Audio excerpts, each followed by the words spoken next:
Good morning. Good morning. My name is Paula B. Castleberry from the Pittsburgh Public Schools, where no child is left behind. In the year 2008, fresh from the city of Chicago, she came into Pittsburgh and took the city by storm. I'm speaking of none other than our MC this morning. She started with UPMC as the Chief Diversity and Inclusion Officer. Candy Castleberry Singleton is a mentor to many and an inspiration to many more. She is the reason that I have become famous in the city of Pittsburgh, because everyone is hoping that they can get to her through me. And it's making me so popular, but you don't need to hear about that. Let me tell you more about Ms. Singleton. As an experienced strategist, she created the integrated inclusion model system that helps companies transition from compliance-driven processes led by human resources to integrated activities that shift the responsibilities for achieving an inclusive culture to every employee. One thing that she says that really resonates with me, that the focus for her is more on inclusion. Diversity is a matter of maybe counting the heads, but inclusion is actually inviting those people to dance. She is the proud founder and CEO of Dignity and Respect, Inc., which is an organization dedicated to making the world a better place for all to live, with all of our differences. Based on the foundation of 30 tips, the campaign promotes dignity and respect for self, others, and communities. Candy's business acumen enhances her approach of partnering with senior executives, business process owners, and community leaders to build sustainable places for the workplace and marketplace.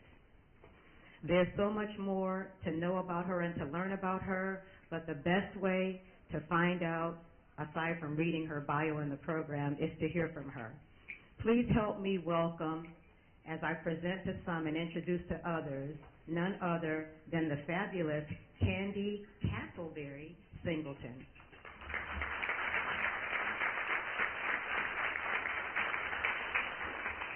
Good morning. I feel like I need to take Paula Castleberry with me wherever I go. If I can be introduced that way every morning, it will definitely make my day and my week much better. So let's give it up for my friend and sister, Miss Paula Castleberry. So I have the pleasure of welcoming you to the 20th anniversary and the 15th annual conference for the Minority, Women, and Disadvantaged Business Enterprises. So give yourself a round of applause. Now, we have a pretty full agenda, so my primary role is to keep us on task. And so with that, rather than belaboring the point, because I hope that you all know why you're here and what we came here to do. You with me, right? So I'm going to give you a little quote. This is the beginning of a new day. You've been given this day to use as you will. You can waste it or use it for good. When tomorrow comes, this day will be gone forever. And in its place is what you took away. So pay attention. Buckle up your seatbelts, and let's get started. You ready?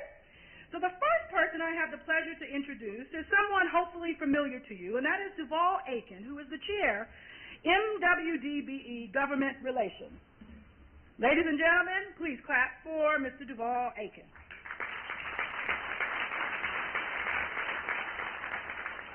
Good morning, and thank you. A year ago, I think a lot of you joined us at the IBEW. And I hope you remember that blizzard that you had to encounter. But we are most appreciative that you did show up last year, to the attendees and to our exhibitors who did partake in last year's event. I would also like to thank the IBEW Conference Center. For the past 14 years, they have been our host venue. But for the past 3 years, we have been working with Rivers Casino, and through our involvement and partnership, thanks to them, we are able to offer this magnificent venue for our program today. My own regrets is that there's not an adjoining hotel to this beautiful complex. And I think that would even enhance the beauty of the surrounding situation. On behalf of the MWDBE Governmental Committee, welcome to the 15th Annual Business Conference, and thank you for coming today to celebrate our 20th year anniversary. I think Paula, when she was speaking, she used the word famous, but it should have been infamous. Anyone who knows Paula B, they know she's an infamous person. I would also like to thank Paula B. Castleberry and Judith Kirby, the chair and co-chair for this year's conference event. They and the team members of the different committees did an outstanding job, so thank you.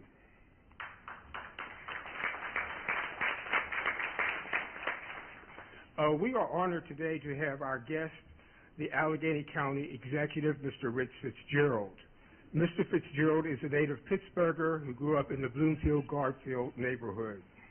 Before entering politics, Mr. Fitzgerald earned a BS degree in mechanical engineering with a business minor from Carnegie Mellon University. He is a former business owner, and as such, he has a qualified understanding of the development and growth of businesses that sustain our economic region. He is focused on economic development of our region and job creation. He also recognizes that a skilled workforce is a key component for our growth. He is a promoter of diversity and inclusion in county employment, appointments, and promotions. 41% of his appointments to authorities were women, and 26% are African Americans. Since taking office in 2012, 51% of hires are female and 18% are African Americans. Additionally, hires of women and African Americans to director and deputy director positions has risen under his leadership. 34% of his selections were women and 29% were African Americans. His economic development plan for our region and county includes ensuring a solid mix of affordable housing and attention to economic development for communities such as Braddock and the Hill District. Mr. Fitzgerald's basic rule of government is that county government is responsive to taxpayers and protects their interests. Please join me in welcoming the Allegheny County Executive, His Honor Rich Fitzgerald.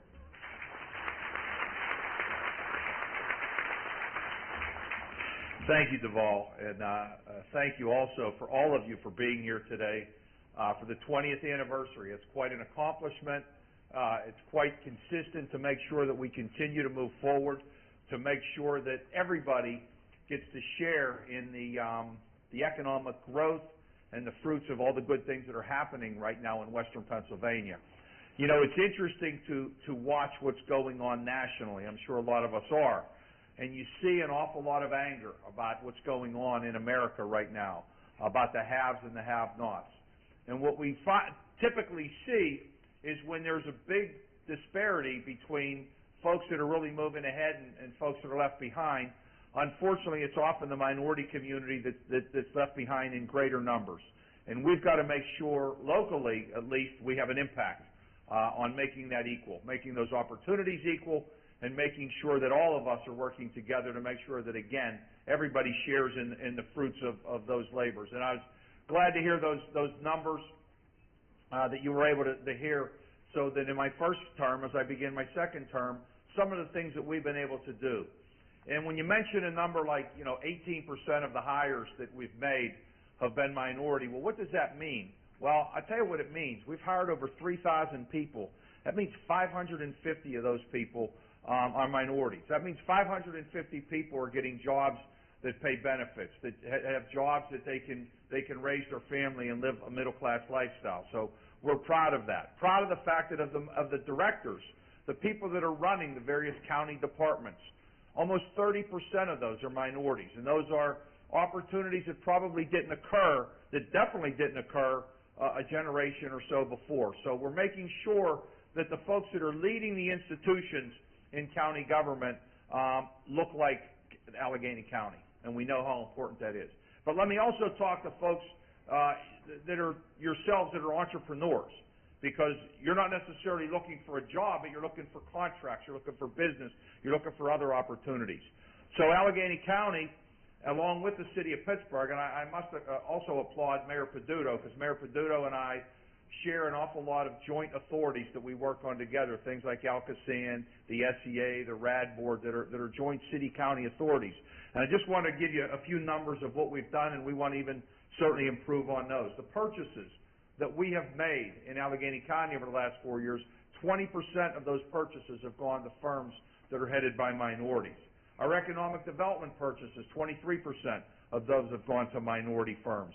Public works, roads, bridges, those type of construction projects, 18% have gone to minority firms. At our airport, 16%. And then the joint authorities that the Mayor Peduto and I share together, Alcosan, 22% of the work and contracts have gone to minority firms. And the Sports and Exhibition Authority, again, joint city-county, 30%.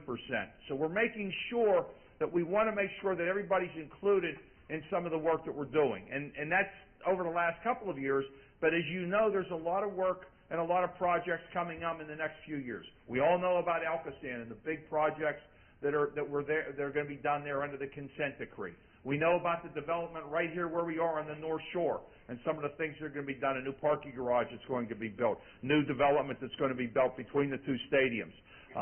We know about the transportation bill that the federal government just passed. The state government passed a couple of years ago, and locally we're going to be doing a lot of enhanced road and bridge projects. Again, over the next couple of years, that's a lot of opportunities for businesses to get involved in a lot of the things that are going on. CCAC, our housing authority. We have a lot of projects that are moving forward. Again, there are opportunities for businesses that are doing some of the good work. So I'm proud of what we're doing. We have a lot of our folks here from county government. I know our housing authority is here. Our economic development folks are here. Alcosan, CCAC, Austin Davis, from my executive assistant, who does such a good job working with so many of you on a day-to-day basis, whether it's in business, whether it's in development projects throughout this region. We're going to continue to be your partner. And I'm also very fortunate, as county executive, to have a mayor, a progressive mayor in Mayor Peduto, who also is dedicated and committed to making sure that all the city neighborhoods and all the businesses in those city neighborhoods are also doing well. And I know I get to speak for the mayor today. We often go back and forth. He speaks for me somewhere, I speak for him somewhere, because we try and cover a big, vast array of places that we have to go to. But I do want to acknowledge a couple of his folks that are here today. I see Valerie McDonald-Roberts from his office, as well as Rick Williams, and I want to thank them for the work they continue to do here in the city of Pittsburgh. So thank you. And finally, I want to wish you well on a good day, good networking. I know how important it is being in business all those years, how networking and how running into somebody sometimes the best opportunities almost happen by chance, where you bump into somebody and there's an opportunity. So good luck today on finding business, continuing business, strengthening those relationships, and let's continue to grow together. Thank you.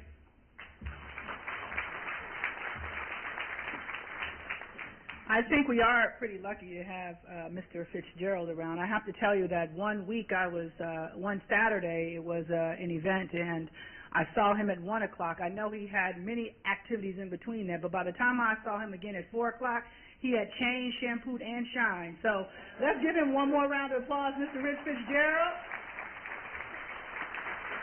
I don't know how they do it. All right, so I want you all to smile and look at me for just a second. And I want you to do that because you should know that this conference is actually being live streamed. So somewhere in the universe, people are looking out over us and envious that we're here in this beautiful city, looking at this beautiful sun in the middle of winter, looking at all you beautiful people in our favorite place called Pittsburgh. Let's clap one more time. I want you to all be fired up about being here. All right, so there are, we acknowledged Valerie. Is Valerie, can you raise your hand? Okay, I see you back there. We have a seat right here that we'd actually like you to come and fill. If you would come up, no, maybe. The live streaming scared her. She's like, no way, not if I'm going to be live. All right, come on up here, Miss Valerie.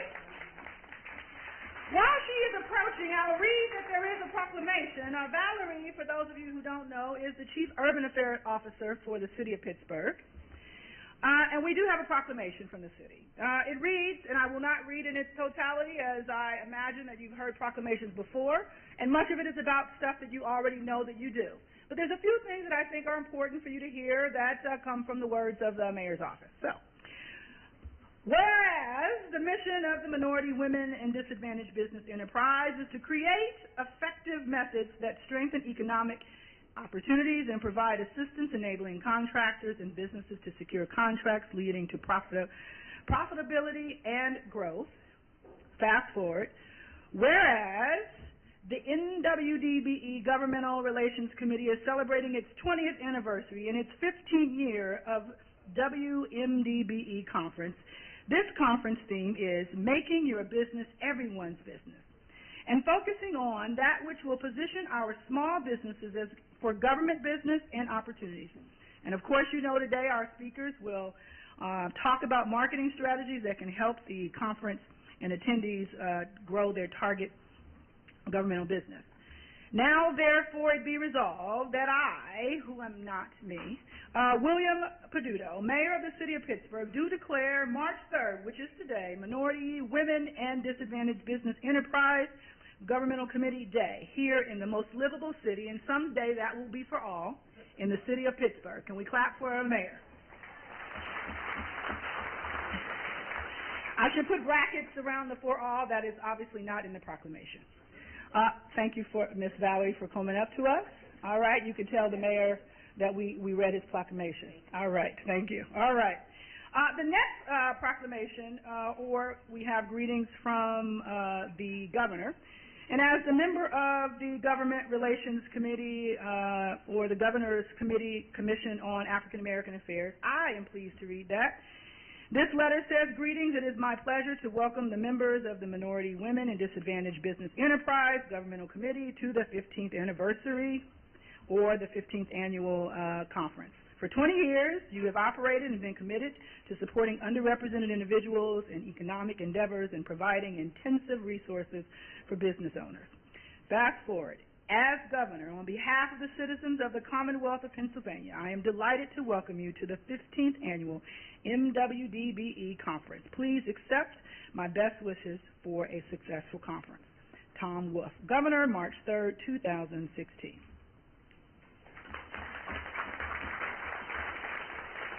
All right, so next up, remember to keep smiling because you're on live stream. Next up is an invocation, and that will be offered today by Chandler Wolf, who is the Secretary of the MWDBE Government Relations Committee.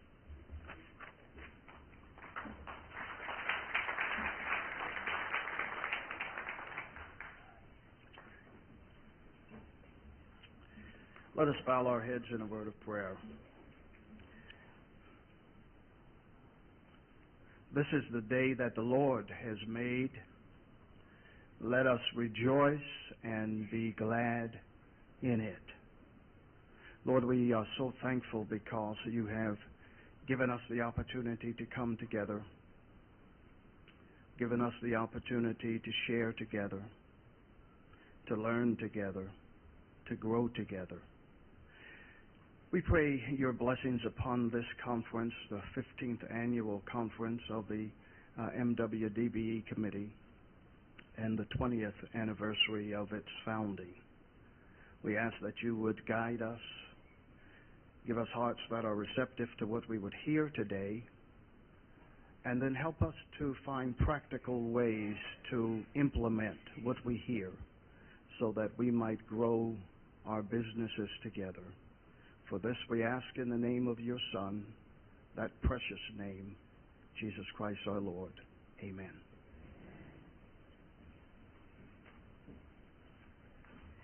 So now for recognition of our founding members, so I'd like to bring back to the stage, or actually recognition of sponsors, I'd like to bring back to the stage Duvall Aiken, who will be joined by Kim Evans. Okay, if you all don't clap, I'm going to keep on standing here. All right.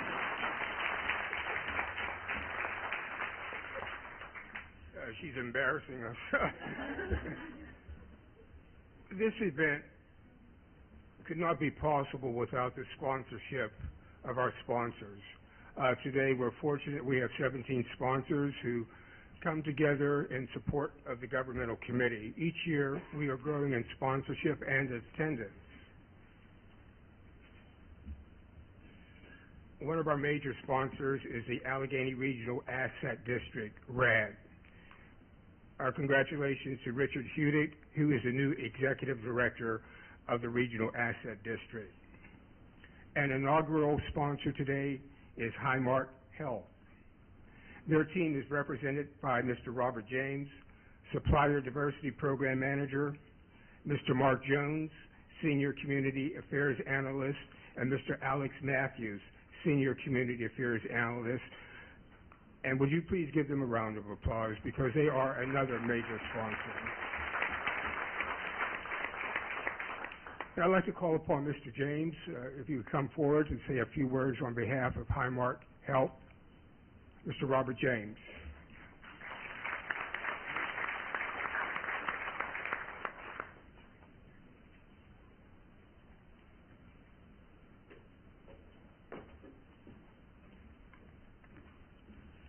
Good morning. I just wanted to take a moment to introduce myself. I'm Bob James. I'm Program Manager for Supplier Diversity at Highmark Health. And I wanted to let you know that we're proud to be a sponsor today for this dynamic MWDBE Conference. Highmark has been investing in nonprofits in the community for the last 75 years. And we recognize the importance of this Supplier Diversity Conference to the reemergence of Pittsburgh and this region that's occurring today. And so I want to encourage the diverse suppliers in the audience to please stop by table 20. And you'll see myself, you'll see my colleague, Melanie Nosine. Put your hand up, Melanie. Yep. And if Alex Matthews and Mark Jones are here, you'll see them as well. But I just wanted to at least take a moment to let you know that we have a dynamic program at Highmark Health. We have an enterprise council that crosses our many enterprises from AHN to Gateway to our health plan. And we have a national vision company, a national dental insurance company, and we have an open door policy for meetings. And I'm just excited to support this wonderful, diverse supplier event. And I look forward to engaging with each of you, and I look forward to an exciting day today. Thank you.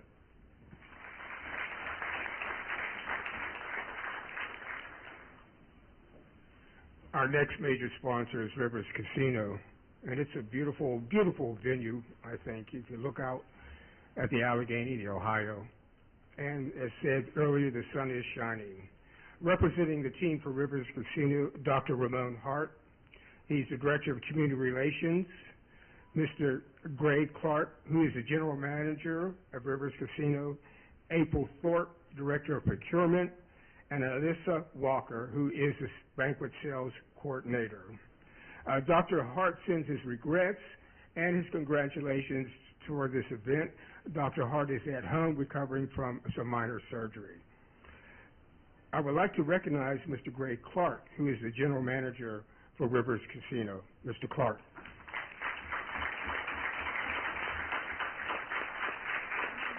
just wanted to say welcome to everyone. I hope you enjoy your day.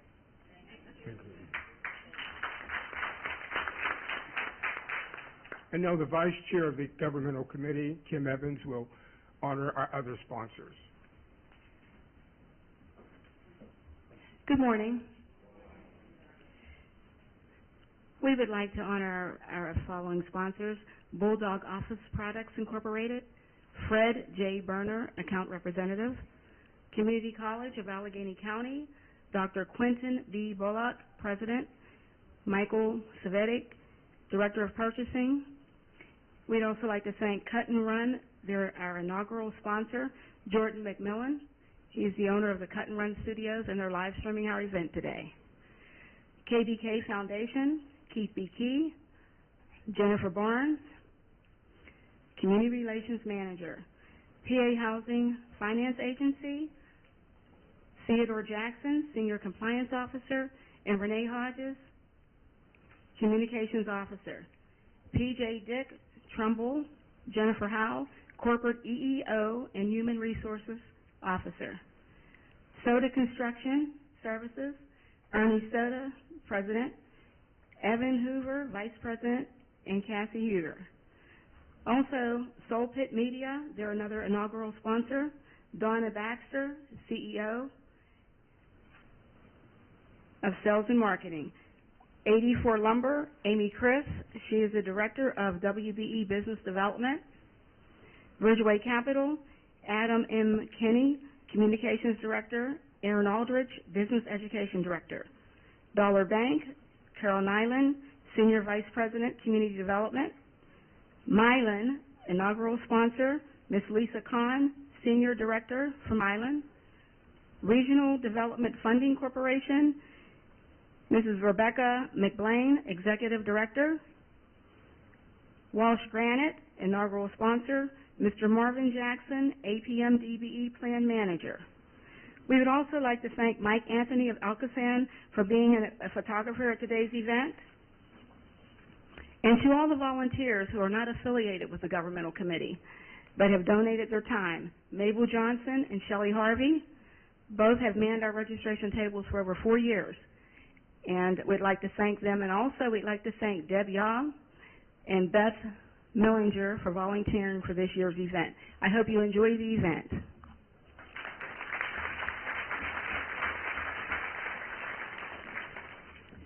All right. So I have the honor and privilege of saying, thank you, Highmark. Now, for those of you who know, there's an inside joke behind that. If you don't know what that is, this is the first time I can actually say that without consequences in the next hour, either via text or email. So, thank you, Highmark. I also want to say thank you to Mr. Clark for his BBB speech, Be Bree's brother, right? All right. And thank you to all the sponsors, as well as the volunteers. I think that, you know, we sometimes don't often think when we just get to show up at conferences what it takes for one of these conferences to come together. So let's clap one time for all of our sponsors and volunteers. Now I will bring forward Mr. Ray Meyer for recognition of the founding members. He is the MWDBE Government Relations Committee member as well. Ray? All right. Coming from the wings.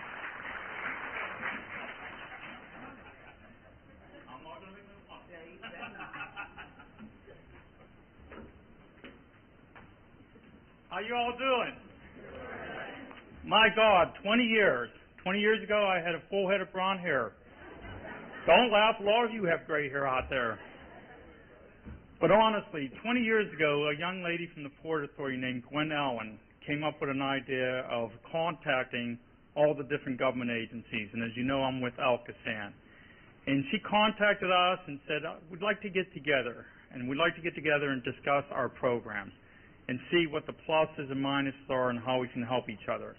And we thought we could get that resolved in 1 2-hour meeting. And I can remember walking in, that was the first day I met Ed Green.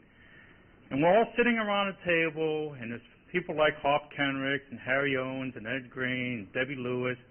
And we're looking and we're talking and we're discussing the pluses and minuses and how I thought this was going to be an easy task to go out and find opportunities for minority and women businesses. Boy, how wrong I was, a little white boy from Northside. But anyway, at the end of that meeting, we decided, you know, we need to create a committee. And we need to create a committee that will work together and help each other out to give opportunities to everyone out in this audience, to give opportunities to all the minority and women-owned businesses that really are in the trenches every day trying to get that little piece of a contract, that little piece of work, that little piece of business. I am proud to say these people have been my friends, colleagues. We have been together through sickness and health. We have watched our children grow up, go to college, and become adults. We have buried some of our close friends. And all that time, I always know, even when we had some disagreements, like Monica Jones and I didn't always agree how things should go, we were always able to be friends and always come back to that table and do the one thing that was needed. Work together to give you all opportunities. At this time, I'd like to read a letter that we received from Phil Petit, one of our members, founding members who passed away a few years ago. If anyone ever dealt with the city, you knew Phil Petit, what a great guy he was. His brother, Oscar, sent us an email. He could not be here today. But in the email, he says, Dear Duvall, I received your invitation regarding the 15th annual conference to be held on March 3rd, 2016. While I would like to be in attendance, my wife and I will be out of town from March 2nd through the 5th. However, we are proud that you are recognizing someone who deserves it due to his unselfish lifetime dedication to public service. My brother has done so much for so many, but oftentimes his efforts have gone unnoticed. We are happy that you are recognizing not only him, but all those great people who were founding members and who collectively goal was to ensure the minorities, women, and disadvantaged business enterprise receive their chance to do business with the city and county. All of them are so important to the viability and sustainability of the important organization. My niece Leah Williams will be in attendance as well. We usually hold hands together as a position of love, strength, and unity. I adore her and am sure that she will represent the family well. Please remember me for any future events. The reason I read that is I could go on and on up here, but no one said it better than that. And that's exactly what our group was. That's what we've done. That's what we've tried to. And again, I'd love to take all the credit, but I could not be where I'm at in my position and given the opportunities and the knowledge I have if it wasn't for that group of people that got together who constantly yelled at me, emailed me ideas, send out messages, and we met monthly over breakfast or lunch to discuss how we give opportunities. So now I'm going to name all the names that were there 20 years ago. I believe some of them are sitting out here, and I would like you to come up if you could, please. Lewis Hopp Kendrick, Gwen Allen, Deborah Lewis. I know Debbie's here because she still attends the meetings with me. Jan Adams, Monica Jones, James Herring, Barbara Fisher, Ed Green, Harry Owens, Terry Easter, I believe, is here, Phil Petit, myself, Arthur Glover, and Patricia Heffman. If you could all come up, please. Can we give them a round of applause?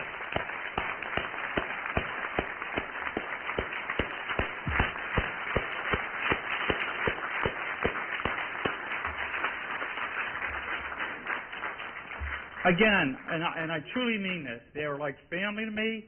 They are people that gave me a lot of advice and helped me create a program at Alcosan, and through that collaboration, we have been able to really work hard at making sure everyone gets an opportunity.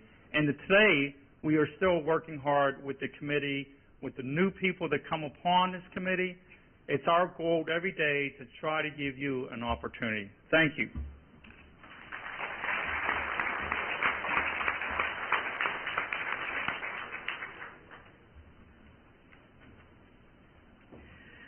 All right, so next on the program is our first speaker, and this will be presented by Mr. John Clark, who will speak with us on the topic of marketing strategy. If you turn to page 9 in your program, you will see his short bio. John Clark has more than 30 years of experience in marketing, analysis, and management consulting. As a project leader, Mr. Clark oversees. Sorry, the shadow is. I can't do the shadow and the mic. All right, so here we go. Shadow, mic, glasses. Check. As a project leader, Mr. Clark oversees each step of the project and works directly with customers to identify needs, develop solutions, and communicate results.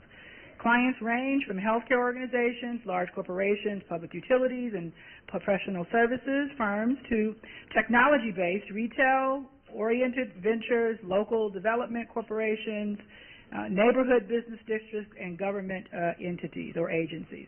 This group of industries mirrors his earlier work and experience from Arthur Andersen and Company Public Accounting. For many years, he's worked with Fortune 500 firms. So, please, let's give a round of applause and a warm Pittsburgh welcome to Mr. John J. Clark. Thank you, Candy. Thank you. Good morning, everyone. I'm so pleased to be here. As Ray said, there's a number of people out here that make me feel young again, even though I had accumulated a little gray hair. I'm happy to see Jim Herring and Ed Green and Nick Nichols, who make me feel like such a youngster. And regrettably, there's a young lady who makes me feel old, who's quite young, Monica Jones, and it's good to see all of you all out here today and all the people I've known over the years.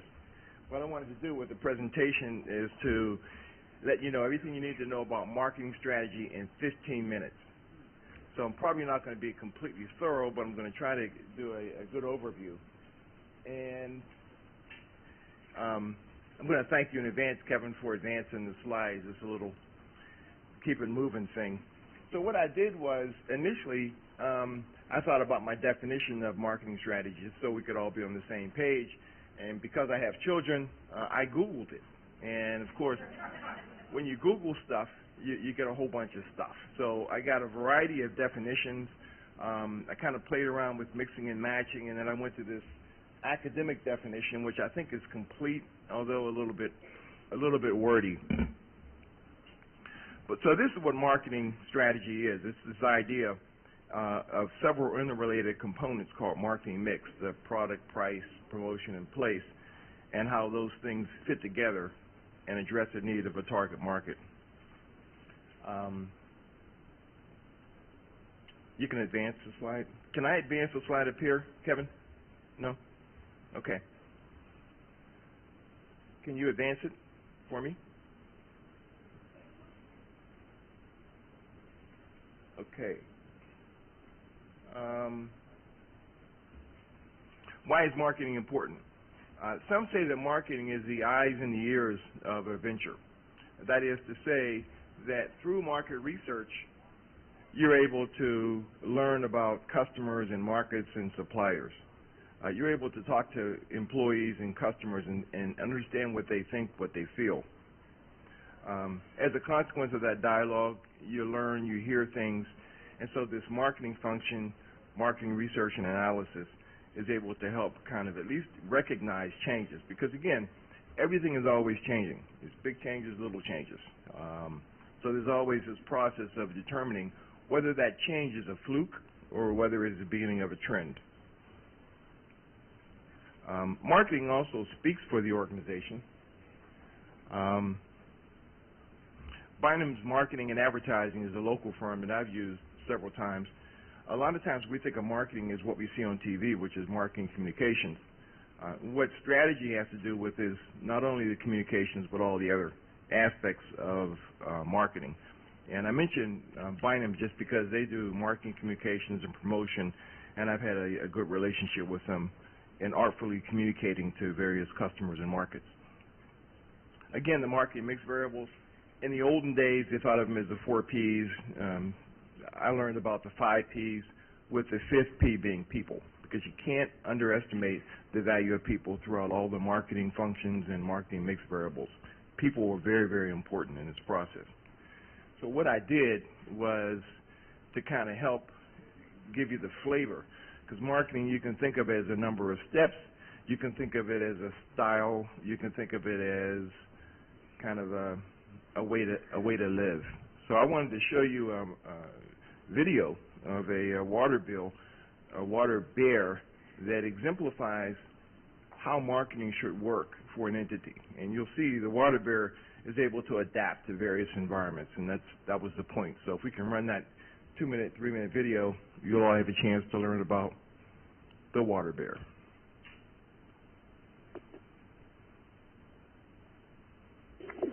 Normally, this tiny animal waddles around on its 4 pairs of plump little legs, sucking the juices out of mosses and lichen. But when the going gets tough, how can the cute and squishy water bear be tougher than a grizzly bear? The visual help. The water bear is the most extreme survivor on the planet, because when conditions get tough, this animal effectively curls up and dies. It loses 99% of the water in its body and enters a state of suspended animation. So I can email you all. Let's say a water bear starts getting too cold. I can email you all the video, but essentially a water bear is this new thing they found underwater that can survive. It'll shrink down, retract all its legs, and shut down all. It can survive in extreme cold temperatures. It can live in extreme warm temperatures. It can survive radiation. It can survive no air. In fact, they believe this may have come from outer space because this animal can survive in space as well. So it's really kind of creative when you think about adaptivity and how we, as business people, want to make sure we continue to adapt our business to the needs of our clients so they can continue to pay us and we can continue to deliver a high-quality service that they like. So the opportunity, the idea of opportunities opens up the door for the importance of due diligence. And as I mentioned before, there's always changes going on in the environment, big, small. We need to figure out whether they're just an aberration and will go away, or is this something that we need to focus on and prepare our business for? Are those opportunities real? Doing due diligence helps to investigate that. And later on, Ms. Bowers is going to talk about looking at some opportunities on the government side. I'm going to reference both government and the private sector because I think the private sector is often overlooked. I think it is probably as profitable, if not more profitable, than the public sector. And throughout this identification of opportunities, it's important to look at return on investment. You know, what is it going to cost for you to get into this particular business? What does it cost to sustain it? And what kind of revenue and profit do you expect to get as a result? And again, in the bottom of here, I just showed the public sector versus private sector. Again, it's important to identify opportunities in both. The worst thing I think can happen is for people to have their business 100% dedicated to the government or 100% dedicated in the private sector. I think it's important to have that balance. Marketing techniques. When you Google marketing techniques, you'll see the same kind of thing. For example, I'm telling you there are different product strategies that you can do. You can repackage. You can do things to try to extend the product life. You can make it in bigger or smaller packages, change colors. There's various kinds of techniques that you can do associated with products as well as with services. And I'll just note, there's a major difference between selling a product versus selling a difference. It's almost like night and day. So there's a whole big separate body of marketing knowledge on how you do sell services and how you do when you sell products. So just want to make mention of that. The third piece to this marketing technique has to do with technology. And technology has to do with stuff in your business. For example, I do a lot of data collection, so we count cars. Over the past 20 years, it's gone digital, as everything has gone digital. And so there's new technology and new equipment that I had to invest in just because the technology has changed. As all of us have gone away from big computers to the small, powerful computers we have on our phones, you can obviously see how it's important in your operation to make sure you incorporate technology. If you have a product or a service that uses technology, it's much the same way. There may be an opportunity to incorporate technology into your product or service and position it and sell it to a new group of customers, hence an opportunity.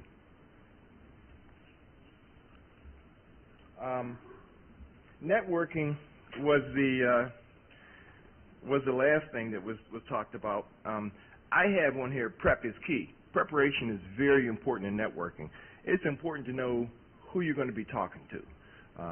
For example, with trade fairs. I've gone to trade fairs, not here, but in different parts of the country, and many of the people who are behind the booth are not necessarily the decision makers. And so you're talking to these people about lingo associated with your business or your industry. They have no idea what you're talking about.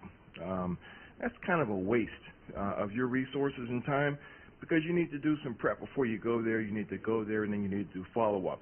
But some trade fairs, I think, probably could be valuable. The next one was pre-bid meetings.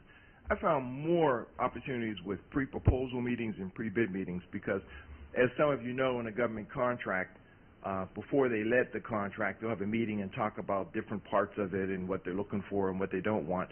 So you get a group of like-minded people in a room, and that's often the best kind of a place to sell, because you know they're interested in the same stuff you are. They're all right there in front of you.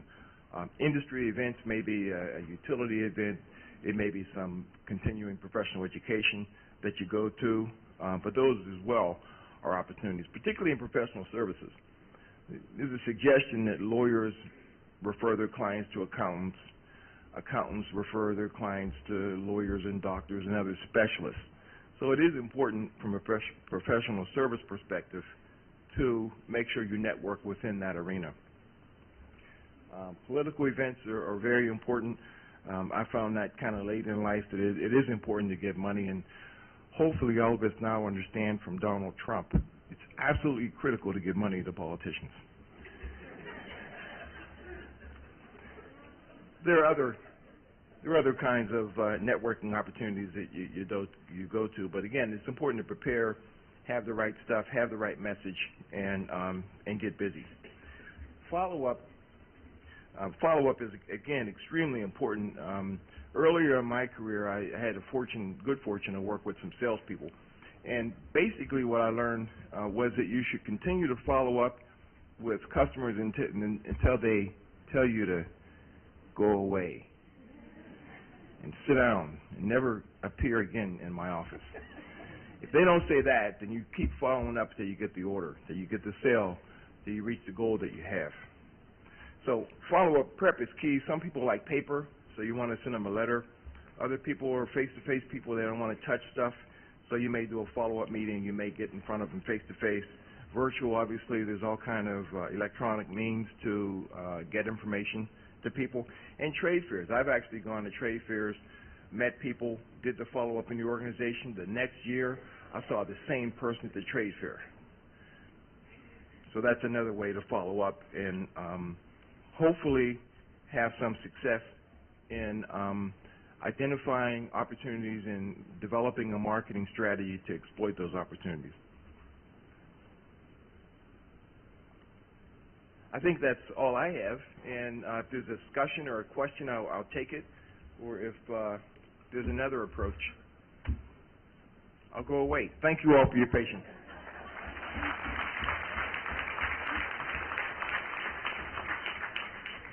We are going to reserve some time for Q&A, at which time you can write your question now if you have it, and bring it up when we get to Q&A, if that's all right. We'll keep the agenda moving and move right on to online presence with Mr. Mike Capsembellis. All right. So his bio happens to be on page 8 of the program, and I will try to read this with these glasses and in this light. Mike, can I call you Mike? So I got your name right once. I don't want to mess it up. All right. All right. Mike Capsembellis.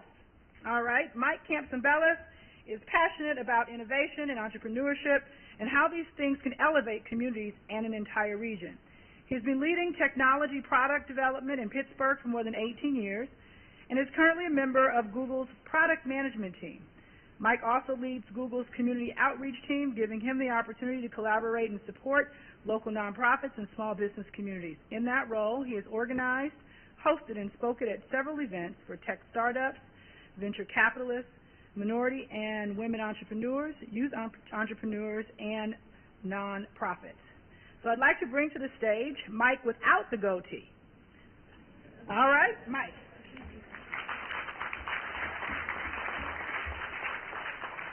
Thank you, Candy. Yeah, the goatee, there were several references to gray hair.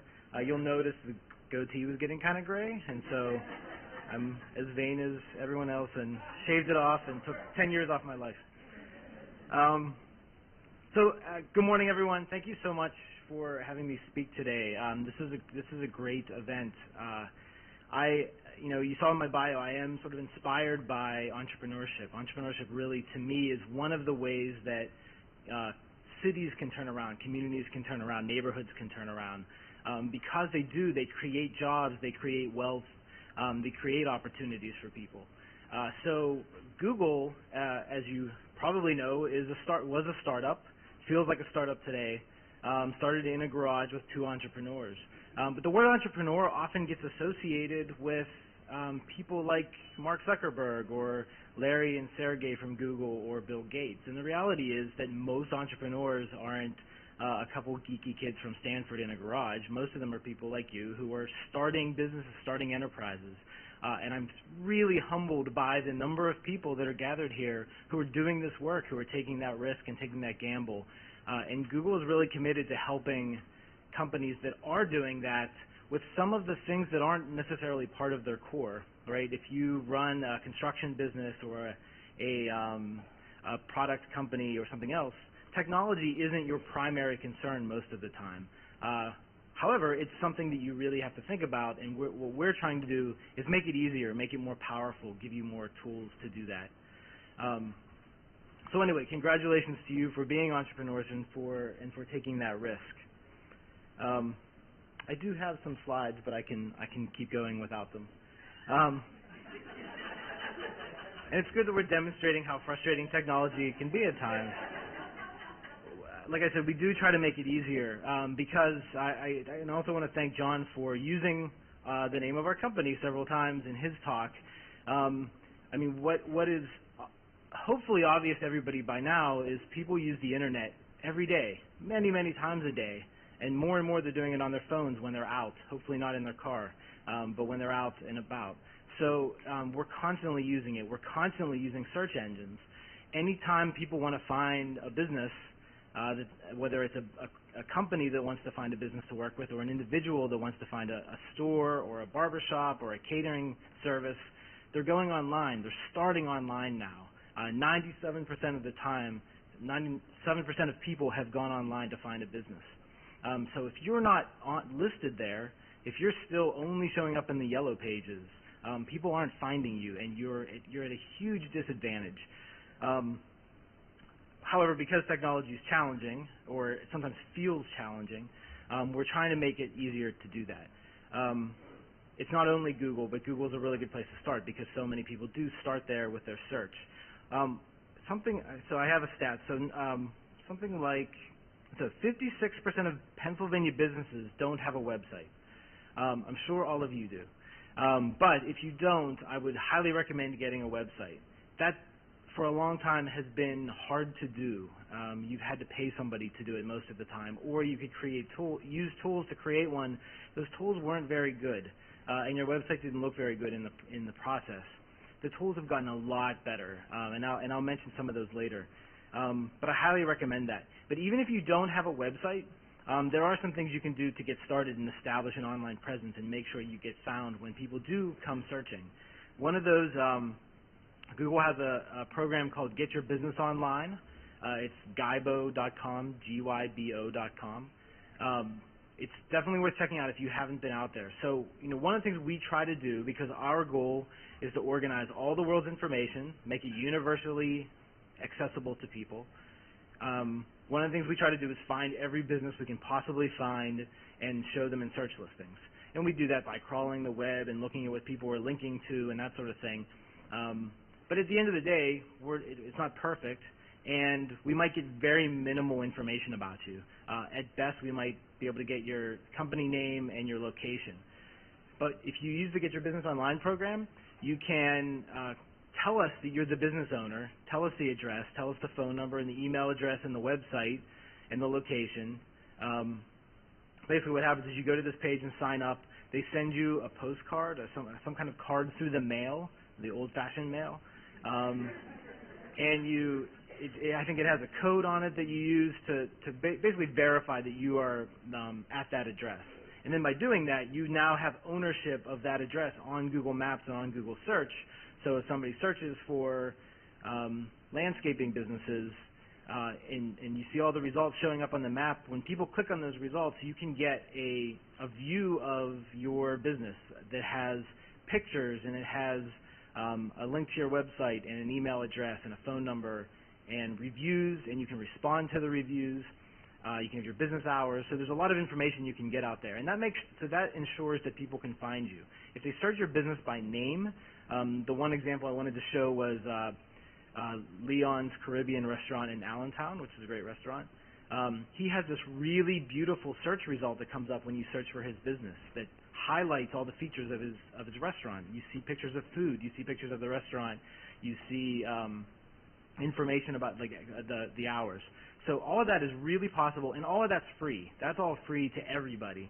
So like if you take nothing else away from my talk today, go look at Get Your Business Online, gybo.com, and sign up for that. Okay, so getting beyond just the listings though, I did talk about having a website. A website is sort of the next level then, right? It's not just looking you up in the yellow pages, looking up your information in a directory. It's your ability to really start to have a conversation with your customers. It's a way to highlight what you do. If you sell products, you absolutely want to get them online. Even if you don't want to sell them online, you want to show them online. If you have a brick and mortar store or restaurant or business, you want to show pictures of the business. You want to be able to show people that you're real and exist and it's a great space that people should come visit. Like I said, that used to be really hard to do, and I know that some people, there are designers who will charge $50,000 or $100,000 to design a website, and those websites will be really, really, really, really good, so I don't want to say never use them. However, there are tools today that are either cheap or free that allow you to do this yourself or allow somebody on your staff to do this. So I will try to do the whole list from memory. Squarespace.com, Weebly.com, Wix.com. Those are three of the biggest. WordPress.com, it's a little harder to use, but it's more powerful, and it's also totally free unless you pay for some of the add-ons. So all of these are their goal. The goal of all these website companies is to do exactly what Google is talking about, is to get you online and give you the power to create a very beautiful website. And there are some real, like Squarespace, you can do very little, upload some photos, drop some text onto the page, and you'll have one of the nicer looking websites. And if you look at all the websites out there, there's still so many that look like they were designed in 1998. I know it's none of yours, but there are some out there. So definitely take a look at some of those. One thing I will say is I highly recommend getting your own domain name. So, you know, there was a time where people would have websites like www.geocities.com/mybusiness, but you really can't do that anymore. You really want to have a domain name where it's yourbusiness.com. It's not that expensive depending on what service you use. It can be something like $10 a year to get that domain name. You can't always get the one you want, obviously, because everybody's registering them, even people who don't have that business. But there's things you can do to make it yours. One of my favorites is just put PGH at the end, and there's a high likelihood that that name hasn't been used. But there's a lot of ways to go and do that. And once you have a domain name for your website, and you have a website, definitely get an email address. Don't be Leon's Caribbean Restaurant at gmail.com. Be Leon at leonscaribbeanrestaurant.com, right? Like you want a professional. Timo, that's okay. Smooth jazz is a good back for Google.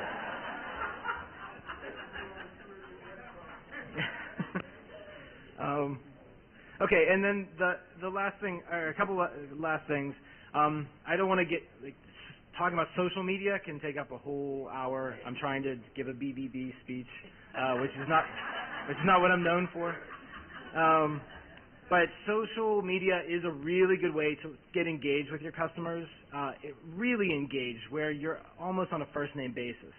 You know, Facebook allows you to post things and people can respond to them, or other people can post things on your wall and you can respond back to them. It's a really powerful way to have a personal relationship. Twitter, Instagram are the same way. These are great tools. The one thing I will caution you is you have to commit to them to some degree. If you just create a Facebook page and never do anything with it, it sometimes has a negative effect where people go look at your Facebook page and see there's nothing on it and wonder if you're still in business, or wonder if things aren't going well, or wonder why you aren't more active in your business. So I would definitely say don't try to take that on if you don't feel like you have the time to put into it. It's not that it takes a lot of time, but if you tweet once a day, that can add up over time, but it's a way to keep that conversation going. I'll also say that it is one of the things I've been trying to find solutions to is I do think there are silos in the community, right? There's tech startups who all are highly interconnected. If you wanted to meet somebody at a tech startup, there's a good chance I know them, or if not, I'm 1 degree separated from them, and I could get an intro very quickly because it's a very tight-knit group. It's a pretty big community too.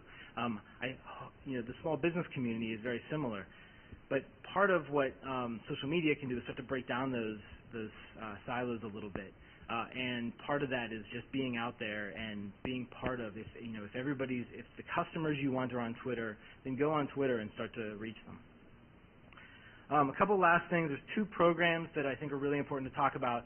One is a program I started with the Carnegie Library of Pittsburgh and the City of Pittsburgh and Davis Consulting and Urban Innovation 21 and Center for Women's Entrepreneurship, a lot of really awesome partners who are committed to getting more entrepreneurs into the space and helping them succeed. We started a program called Connecting Urban Entrepreneurs, Q Pittsburgh. You can go to qpittsburgh.org to check it out. It's starting sort of slow. We did it's a class to basically teach you to create your own website and manage your website. We started last fall in the East Liberty branch for businesses specifically in Larimer, Homewood, and East Liberty. We're now kicking off a class in the Hill District in Uptown at the Hill District Carnegie Library. It's an 8-week course. You basically, by the end of it, you will know, you'll get a website out of it if you don't have one already, and you'll learn how to manage it and maintain it. So we'll use a tool like Squarespace or WordPress to equip you for that. So again, we're looking for creative ways to get more people online so that you can be found, so that your customers can come to you. The other one that has really nothing to do with online presence, but I want to give a plug for it, and I was happy to hear Highmark mention this. We have a supplier diversity program at Google. And I don't remember the website offhand, but I can get that to you. And you can Google it. It's similar to the Highmark program, where we're looking to diversify our suppliers. It's really easy for us to use the same companies over and over again on a national basis. And what we want to do is use more local suppliers and use more minority and women-owned and disadvantaged business suppliers. So you can go and sign up. It has additional benefits too, like discounts on Google Apps and some other things. I encourage everybody to do it, even if you don't think Google would use your services, because we do a lot of weird things at Google. There's one of the companies that went through the Q program in the last round makes artisanal bow ties, and I told her, go do it. Like, there may be a time where we say, let's get bow ties for all the employees. Like, it doesn't take a lot of work to do, and I really would rather have every business in Pittsburgh in our database so that we can use you guys as business owners. And the City of Pittsburgh has something similar called Beacon, which you should also check out. I mean, more and more I think companies are realizing that it's better for us. We have more options. We have local companies that know more about Pittsburgh and the ins and outs of Pittsburgh, but we need to find out about you. We need to be able to discover your business and know what kind of work you're doing. So definitely find out what companies like Google and Highmark and the city are doing to make that possible, and enroll in those things and get yourself onto the radar. That's all I have. Thank you very much.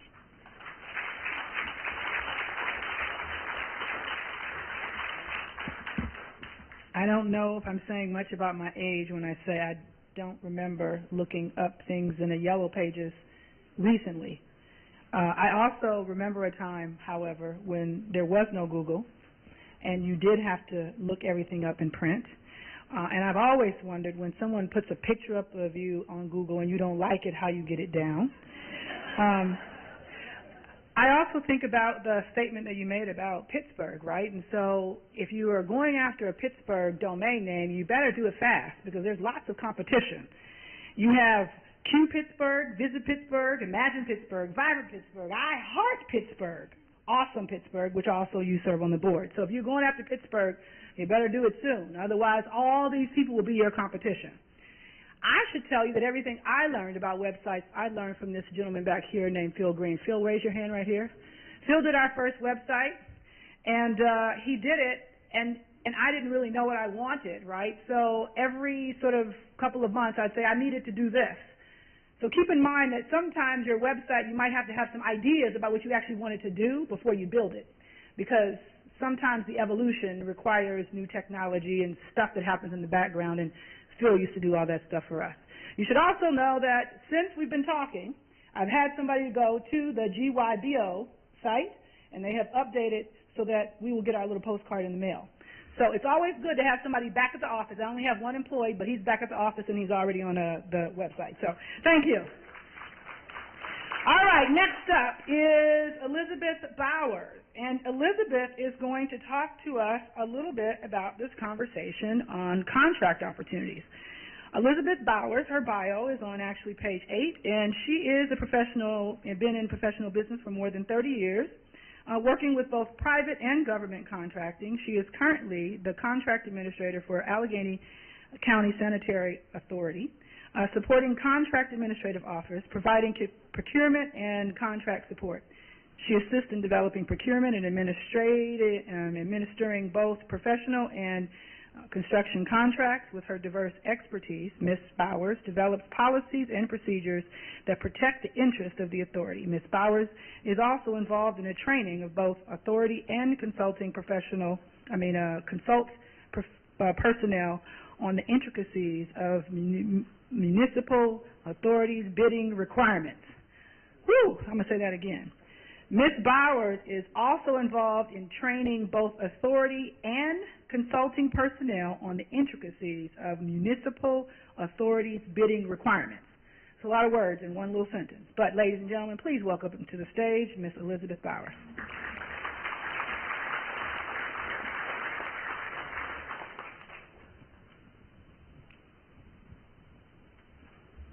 I helped write that not knowing how dry and awful it was going to sound when someone else read it. Do I have a PowerPoint? We should clap for that.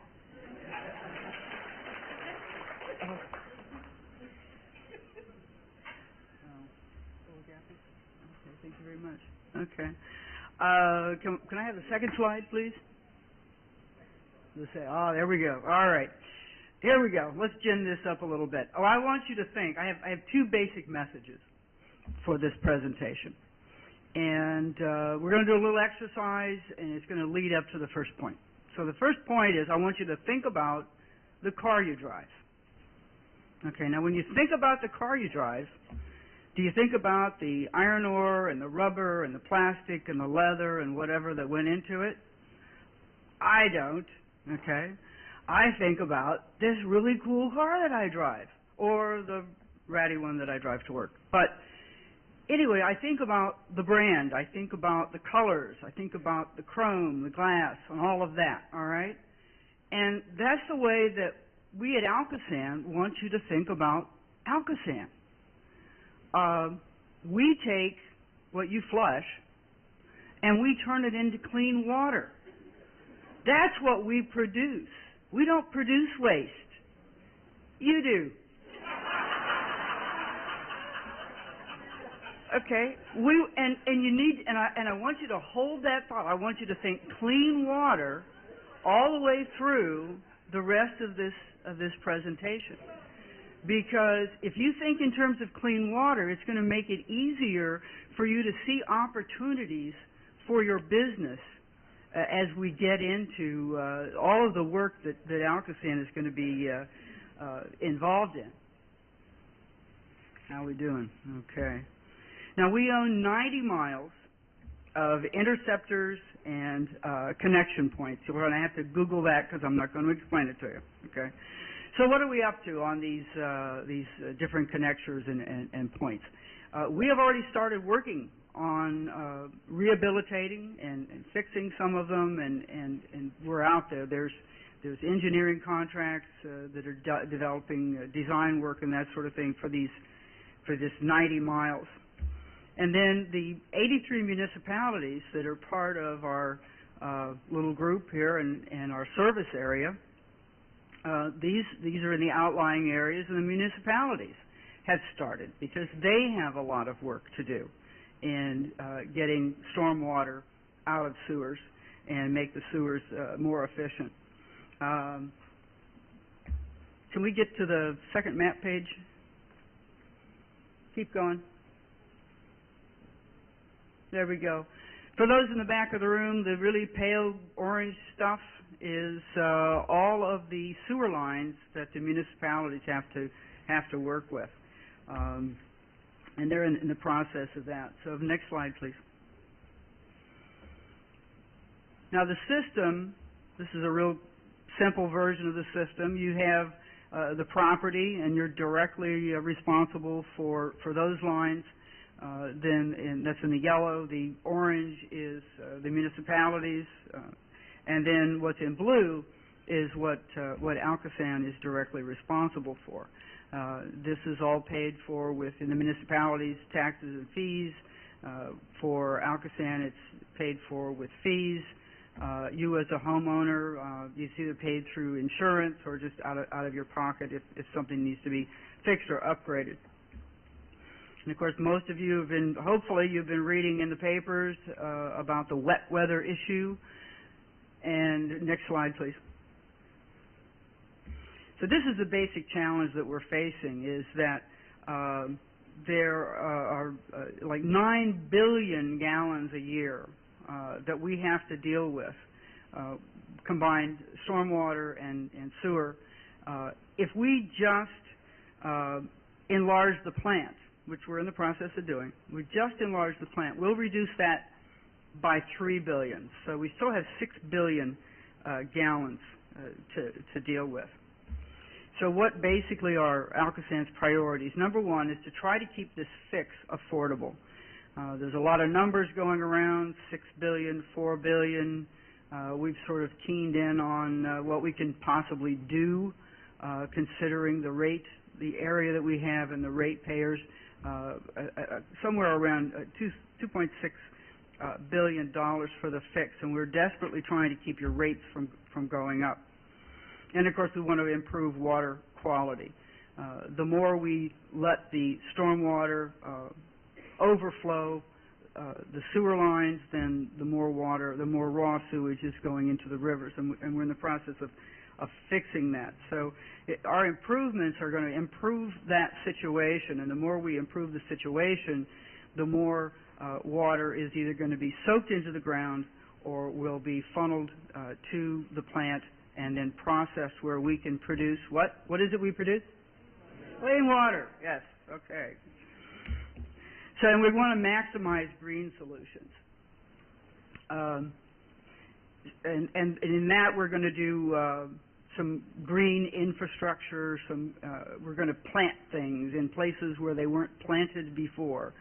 We're going to change the way driveways and parking lots are done so that more water can be filtered down into the ground instead of overflowing and just having runoff. Go 2 more slides, please.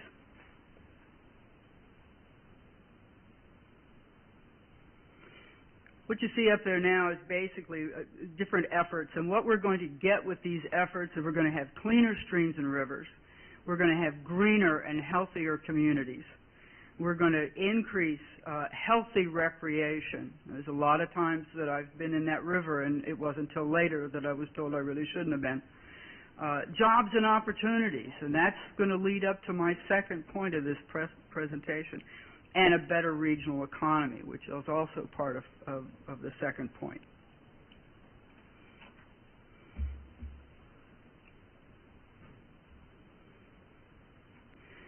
Now, what you see up there are not upcoming contracts.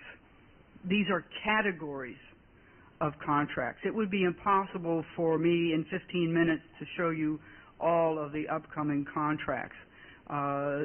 It's also impossible because there are some down the road because we're going out to 2026.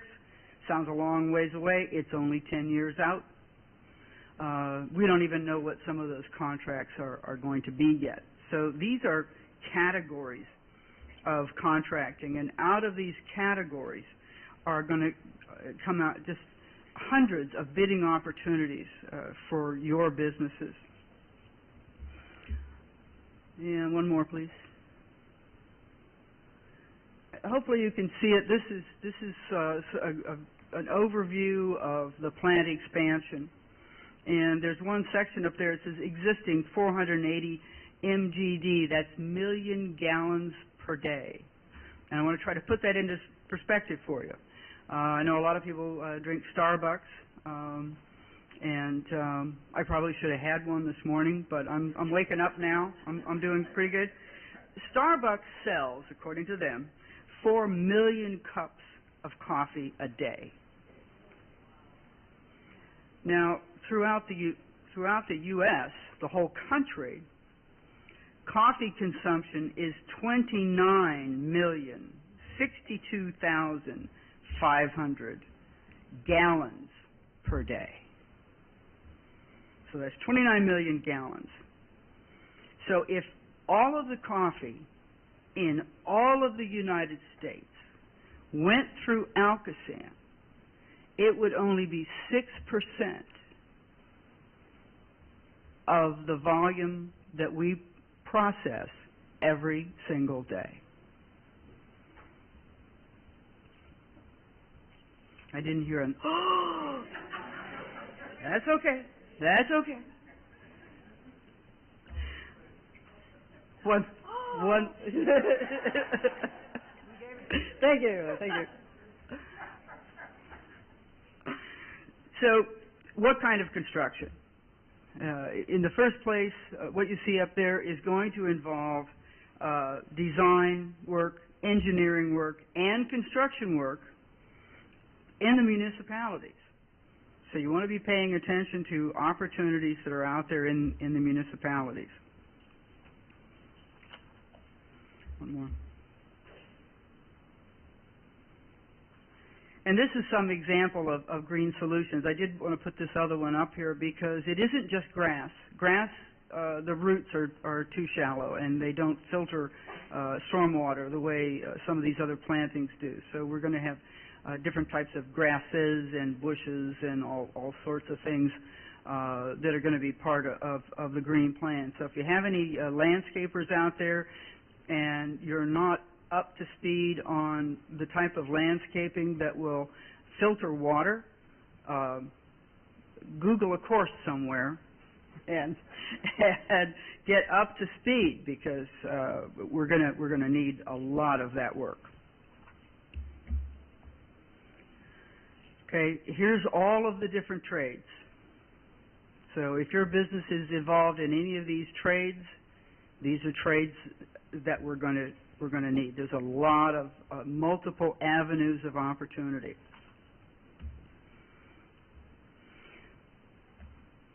Now, procurement in a nutshell. I belong to a new department at Alcosan, and we're the procurement department. And everybody knows Ray, and Ray has been in purchasing forever.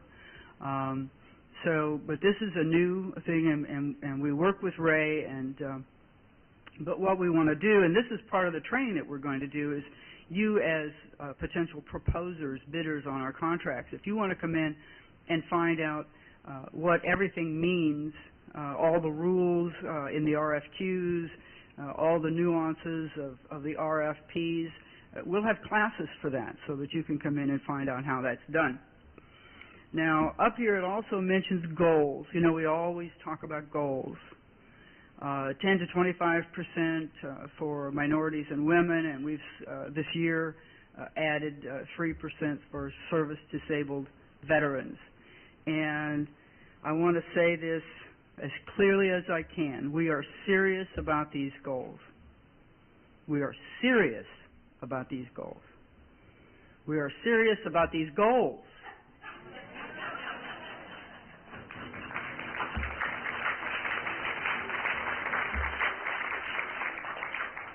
My friend Mr. Clark over here talked about going to pre-bid meetings.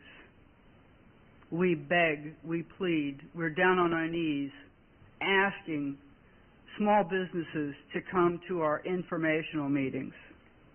Very few show up. That has to stop. You have to be as serious about our goals as we are. We can't do it if you don't show up.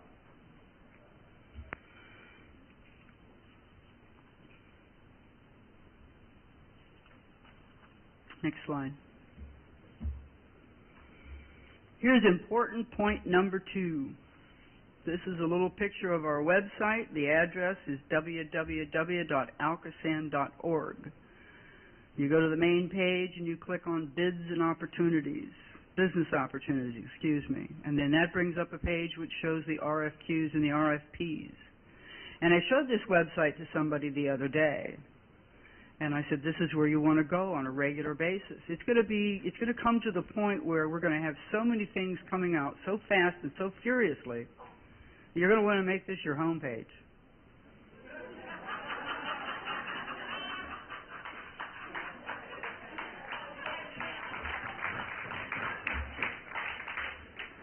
And this person said to me, well, I have a lot of things to look at. Send me an email whenever there's something up there that pertains to me. And I'm going, really? $2.6 billion worth of opportunity, and you're going to rely on me? I don't think so.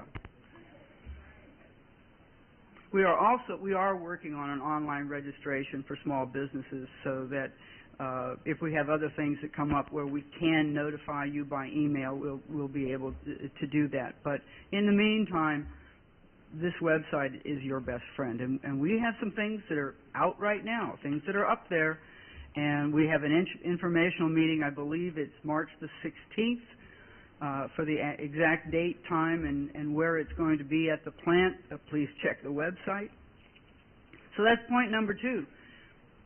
This is your gateway to $2.6 billion worth of work and your piece of it. And you notice I didn't put my name up there. You all know me anyway, okay? Even when I disappear from one business or government agency to another, you still track me down. Okay. So Suzanne Thomas is the procurement officer. She is the head of the procurement department, also known as contract administration. And if you call that number, I believe my contact information is in the booklet here. And we really recommend that you reach out to us. I mean, and you all know me. If you have questions, you can send me an email. You can call me on the phone. And I will tell you what I can. So, last slide, please. And anyone who wants a copy of this presentation, even though Kevin did keep up pretty good this time, thank you very much. Anybody who wants a copy, just make sure I have your email address, and we'll make sure that you get it. Thank you very much.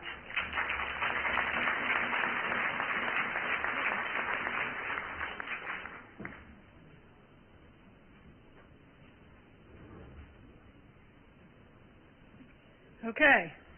We have a PSA from Renee here on the side. Your name is Renee, right? Okay, Renee.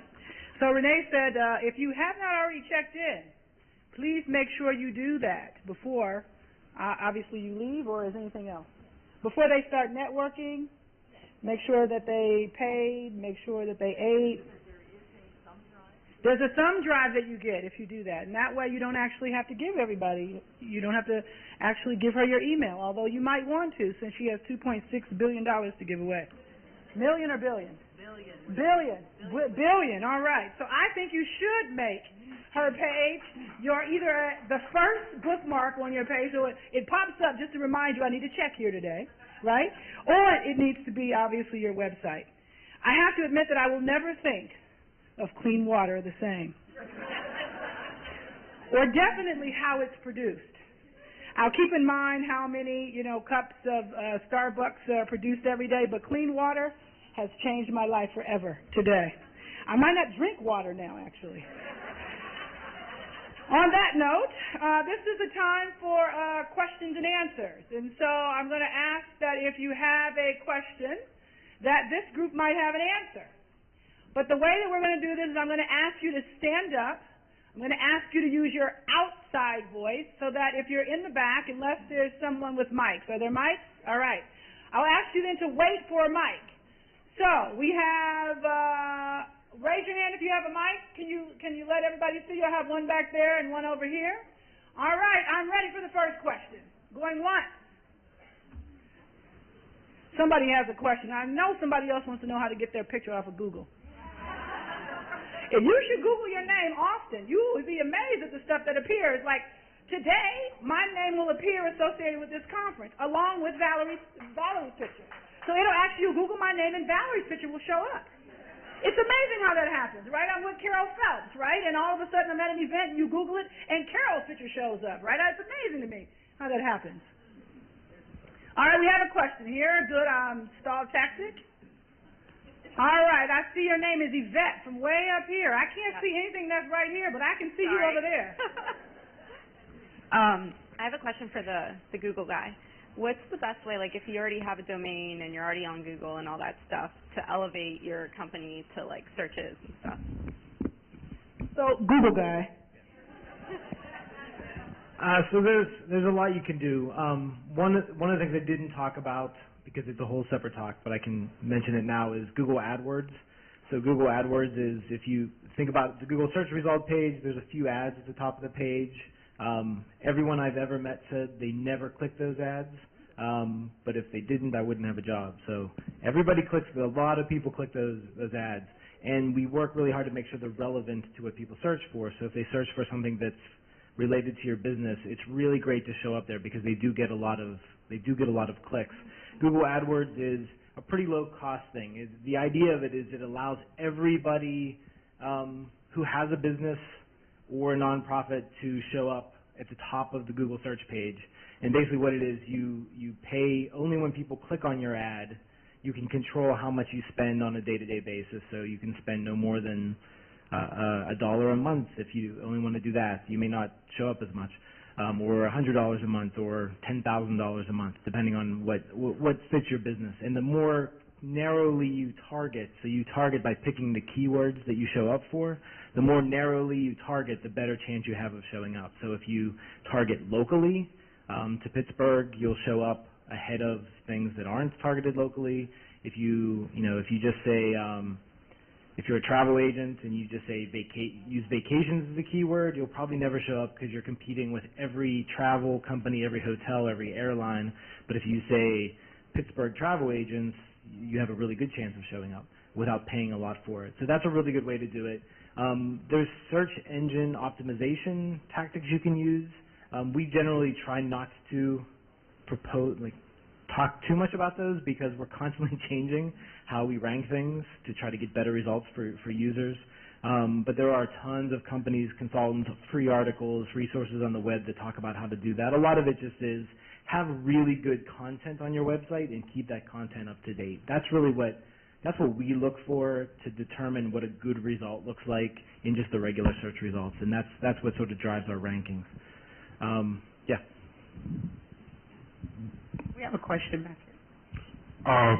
So the gentleman from Google, my name is Craig Dawson. I'm with Soul Pit Media. We are one of the largest minority websites, not only in Pittsburgh, but in this part of the country. Would love to have a few minutes of your time to see how we can jointly work together. We also have a magazine that comes out quarterly, and Welcome to Pittsburgh. Would love a couple minutes of your time. Thank you. Yes. Those are Soul Pit, yeah. Yeah, I am a Soul Pit reader, so I would love to catch up with you and talk about how we could do something. I'm at booth number 6. All right, I see here we are. Tarina down here in the front. Oh, we have one over here? Okay. Hi, everyone. Good morning. I'm Lois Bradley from the Bradley Partnerships. And this question's for Elizabeth. And Elizabeth and I are dear friends. So, Elizabeth, in terms of management consulting firms, which we are, Bradley Partnerships is a management consulting, HR consulting firm, has Alcosan used those services in the past few years? People think of Deloitte and those big companies, but in terms of those services, has Alcosan used them? I believe they have. Your contact would probably be Jean Clark in the PR department. Okay. That's probably who you should market to. Okay, very good. Thank you so much. All right, I have a question down here in the front. If I can get a mic up here in the front. In the meantime, is there someone else with a microphone? Good morning. My name is Tarina Hicks, and I am the owner of Cobbler World. We just opened our first retail location in Beachview, 1940 Broadway Avenue. So stop by and get you some cobblers, pound cakes, cheesecakes, etc. My question is for Mike. You mentioned Adwords. Is Adsense the same thing? And if not, can you explain? And would that be beneficial for our website? Yes, so AdSense is sort of a spin-off of AdWords. AdWords is really about getting your ads at the top of the Google page, of the Google search results. AdSense allows your ads to show up all over the web.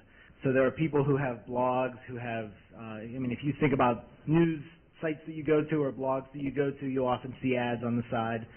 That's AdSense. That's what powers that. So it can be, so you can have it on your website and have ads show up there. And you get a cut of the revenue from the people who click on them. And then you can also advertise through AdSense and get your name out to different things. So it targets based on content instead of keywords. So if there's a blog that talks about the food industry, there's a high likelihood that your ad would show up there because they're talking about the food industry, and if it's relevant to the content, you'll get users seeing your ad in that context. So it's just another example. And by the way, I'm a big fan of Cobbler World, and it's the best pastries, desserts you'll ever taste. All right, we've heard about Cobbler World and management consulting and Soul Pit. Who else has a question? All right, let's see. Hi, I'm Linda Richardson with Power Tool and Supply. We recently got our WBE status, so we're now aggressively marketing ourselves to organizations like these and general contractors. So we're trying to do some trade shows. My question is for John, the marketing man.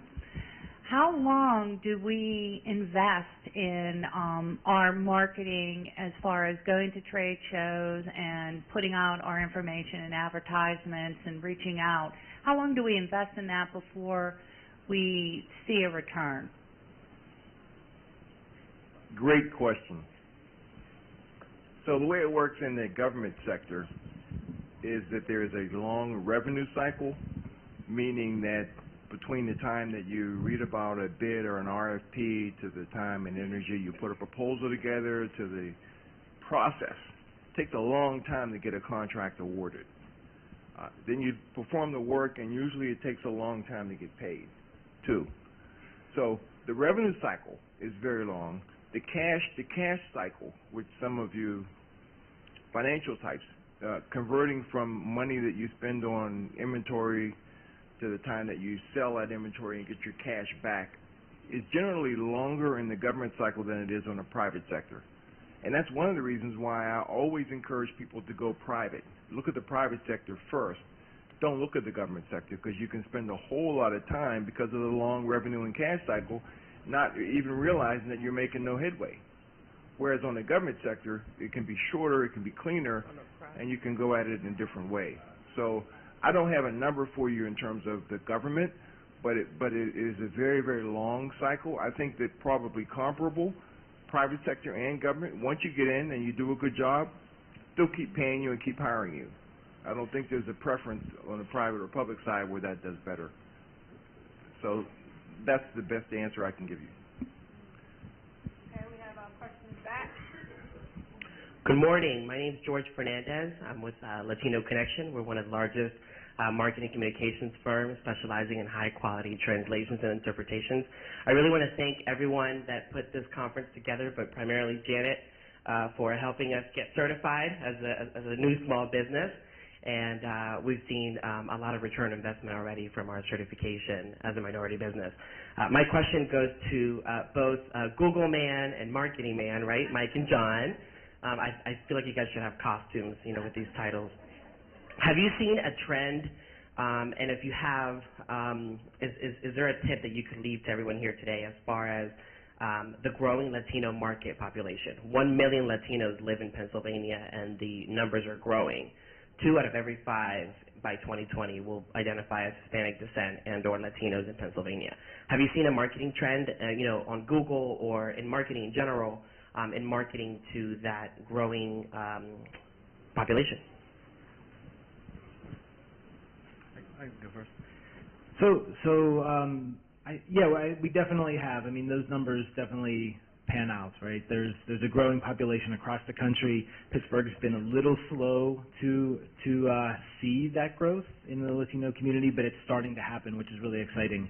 And I think it just means more businesses, more types of businesses that are showing up in our search results, and more users who are coming from the Latino community. So we're definitely, we have an organization called Google for Entrepreneurs, and they've been recognizing this trend and working really hard to make sure that we're expanding the offerings we have across the country, actually around the world, but specifically in the U.S., to better support this, better support the Latino community.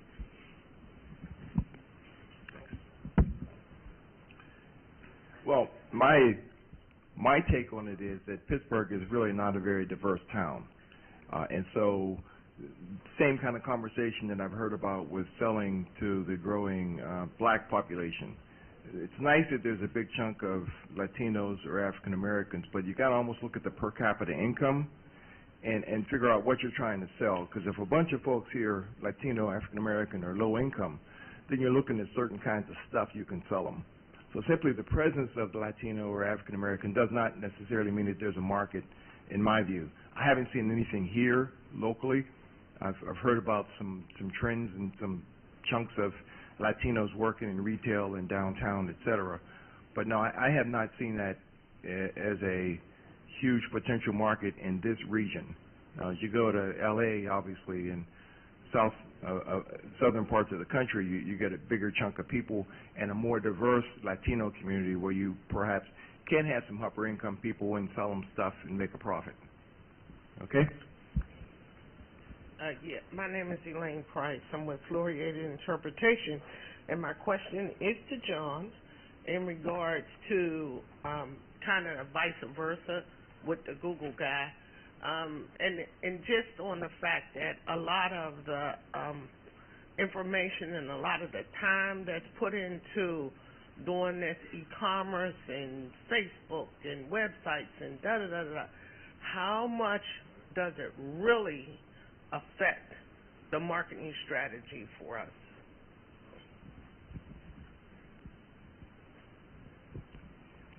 I mentioned in my talk how I use technology to count vehicles and how that's changed over time. So it depends on the industry and the business that you have. In the IT area, if you're selling chips and selling computers, probably stuff's moving pretty quickly. So if you're using the internet, and I presume that would be the way that you'd primarily market in that particular industry, you might expect a fast turnaround to get a sale or to figure out whether what you're doing is working or not. In other cases, I have a friend in Orlando who is a fitness trainer, and he was slow and whining about not making any money. He put together a flyer, put it on all the cars in his office complex. 2 weeks later, he was busy as heck. So it just kind of depends on the nature of your business, making sure that you understand the appropriate channels, communication channels, and that the message in those channels makes sense. And again, that's why I mentioned Bynum's marketing and advertising. Making sure that you understand the appropriate channels, communication channels, and that the message in those channels makes sense. And again, that's why I mentioned Bynum's marketing and advertising. Sometimes outside professionals can help you to articulate the message and help you understand whether it's better to have whatever vehicle to communicate that message. So it kind of depends. But there's a lot of effort that you have to go put into market development, communications, the website. Some communications is broad and some is more directed at your customer, where you essentially, as in a cold call, you want to get a sale from them. So it kind of depends. Have a question in the back? Good morning, everyone. My name is Renee Decker, and I represent Architectural Innovation, so women-owned business. My question goes back to certifications, and thank you for this wonderful resource guide that you put together. I owned a business, but it was different years ago. So I'm treading through all of this. We recently expanded and purchased another architectural firm, so we are doing business throughout the United States. Besides our two certifications, we have the Unified and also the, what's the other one we have? I'm sorry.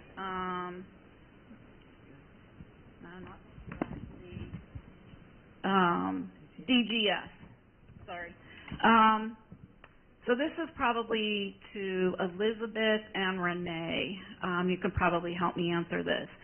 What do you, because there's a lot of paperwork and cost involved in this, what do you suggest as far as certification, broader reach than Pennsylvania and our local area? Thank you.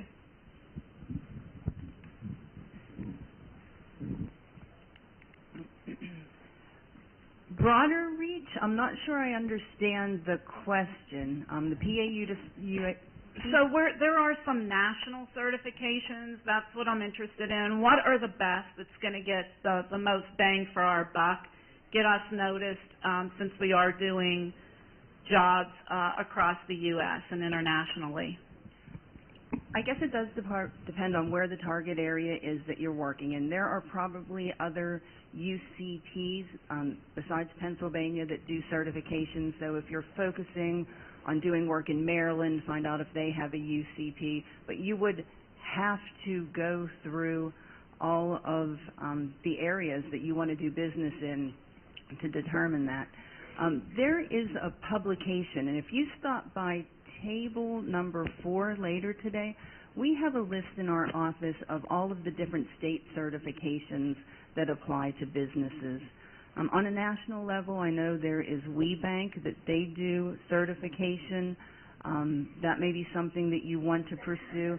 I believe that would be more on a commercial level, that WeBank works with corporations and helping you to move forward, and maybe not so much with the government sector. Elizabeth, do you have anything to add? Yeah, all 50 states have UCP certifications.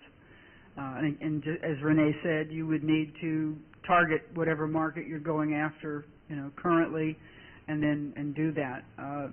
They will accept, most of them will accept a lot of the work that you've already done for Pennsylvania UCP certification, so that's just paperwork you need to copy and put into your packet, and then fill out whatever else they require. Pick a state and figure it out. So Nick has a response here. Yeah, I'll let you do your own advertising. Yeah. Also, NMSDC is a national certifying agency, and they do certify EMSDC. Our booth is there. We do the certification for the state, DGS. Okay, we have time for a couple more questions. I saw a hand up in the middle. Can we get a mic to this gentleman while we take a question from right here in the front? First of all, I want to say hi to Renee and to Elizabeth. Hi. I'm Arlene Hall from Hall Special Drywall. My question is for Elizabeth. Is there going to be any type of interior work like drywall painting and stuff like that for Alcasan, or is this all for water and sewage? Part of the plant expansion is going to involve some vertical construction, so there will be painting and drywall, and if you take a look at the presentation, a lot of that is enumerated in there. And what you're going to want to do is keep track of that website, keep track of what's going on. I expect to see you at our next information meeting, which I think is March the 16th, so I'll see you that day. Because what you're going to want to do for the trades, you're going to need to be a subcontractor to one of the larger primes, because on a lot of stuff, it's vertical construction, we have to have 4 primes. So it's the general contracting, the plumbing, the HVAC, and the electrical. So you would be a subcontractor to the general contractor. on any vertical construction that we're doing. Say, if we remodel the office buildings or add an office building to part of the planned expansion, that would be where you would find your opportunity. Aren't you certified through DGS? Okay, we're good. All right, I have one question in the back, and then I saw a mic floating around right here in the middle. All right. Good morning. My name is Pete Capizzi. I'm the marketing director for a WBE firm, Quality Engineering Solutions, QES, and we do construction management, construction inspection, and pavement design and pavement forensics. But this question is for Mike, I believe, the Google man. Mike, get your name right? And this is not a real important question. Maybe it is. But how close to reality was the movie The Internship with Vince Vaughn and Google? And I'd like some input on it. Thank you. Yeah. It's actually a question I get way more than you would imagine. And a lot of the people who work out in the Bay Area like to say it's nothing like that, but it's pretty much exactly like that. You don't compete through a series of games to get a full-time job, but otherwise the things you saw going on, some of the weird activities, like that's pretty real. I'm not a real young man, but the part that I related to was I deal with I'm an engineer, so like I'm not young, and I deal with some of these young engineers, and I could see me as Vince Vaughn, like, come on guys, this is how you approach people, you know, you got it all wrong here, and I could see that trade-off, and that's the mentoring that young people need. Okay. Yet when I have a computer problem, I know who to run to, the young people. I will say that luckily for us, I think Google is more diverse age-wise than the movie sort of indicates. And we have special interest groups. You know, we have the black Googlers and the gay Googlers, and we have the gray Googlers, which I am no longer qualified to be in since I shaved my goatee. Yeah, I read about those Grayglers. They're a small population of older people who work for Google. Yeah. All right, I have a question right here. Fred Underwood, Underwood Solar Future. We started about 5 years ago. We got a large project of 900 solar panels. I've since retired and now rebranded, so my question, I guess, is for the marketing man, how do I rebrand properly? Well, I think the key thing is if the new entity is not related to the old entity at all, then you can't leverage any of the goodwill or expertise from the old venture. So you almost have to make a clean break and just establish this new entity and a new brand and new marketing effort to position that new entity however you want to do it in the marketplace. So you can rely on the old brand if there's some connection or leverage or value. If not, it's just completely separate. Any final questions? Final questions. Now, we've been doing good on time. We are not going to go over. So make your question a question. It's actually more a statement. My name's Maria Johnston from Sir Speedy Print Signs and Marketing. I hope you can all understand my Pittsburgh accent.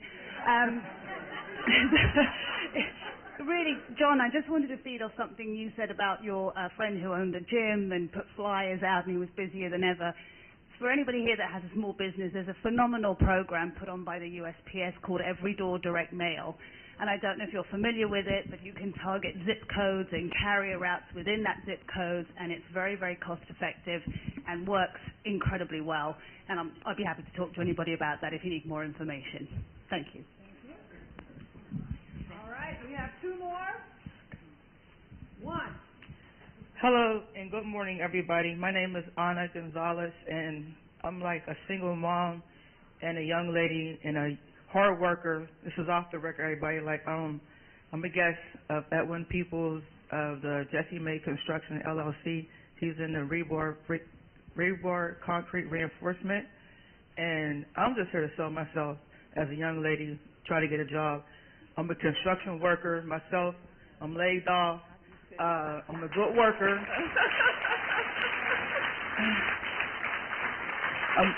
I'm a laborer of Local 373. Like I said, I'm out of work right now.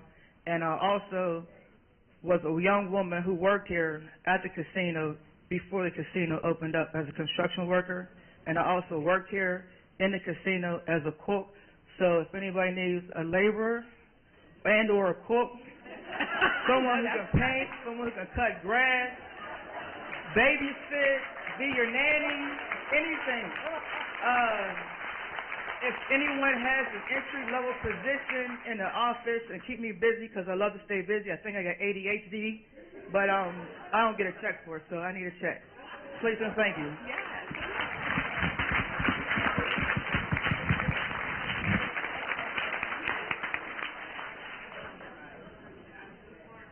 You should have a booth at the back of the table. All right, last question. You're not going to ask your question. You change your mind. We gonna get her. Can we get her a mic? I wanted to ask Elizabeth. In the spirit of inclusion of the people in the back of the room. Okay. Double fisted. No, I wanted to ask Elizabeth about, she mentioned some classes that you guys have for us to learn the lingo, and I've learned that that's a big thing when you're trying to go out for these different projects, that if you don't know the language, you know, you get lost. All right. Our last question.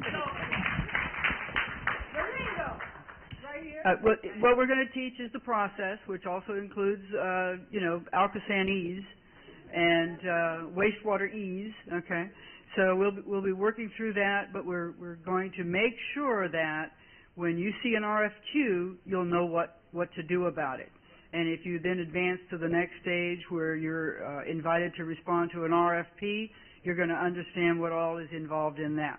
So it's a little hand-holding for those who have never been through the process, a lot of hand-holding for people who have been through the process and keep doing it wrong. So when are those classes? It'll be announced on the website. Okay, that's what I need. All right, we have one real last question, like the very last question, right here in the front with Diane. Or is it a statement? And then I have a comment. You wanted me to ask the question. Yes. The woman who's in the back of the room. I need a mic. Okay. The woman who's in the back of the room, who's with the architectural firm, it's called Architecture Innovation. Her name is Renee. Renee, can you stand up one more time?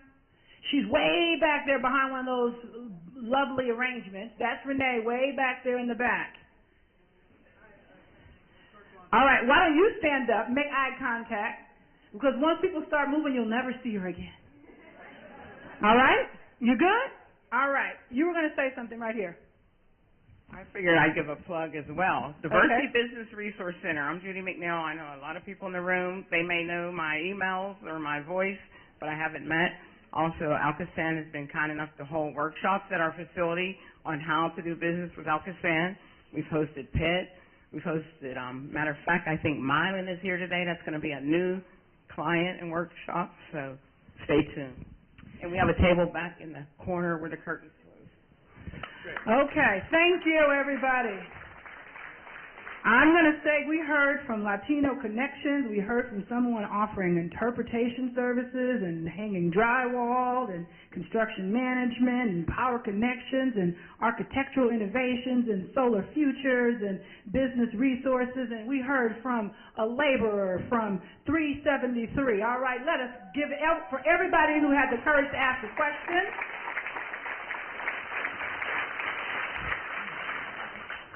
And I also think there's a branding opportunity. So there's this thing called elevator speech, so that when you stand up and you get ready to tell people what you're going to ask, that little pitch that we heard from Soul Pit kind of set it up, right?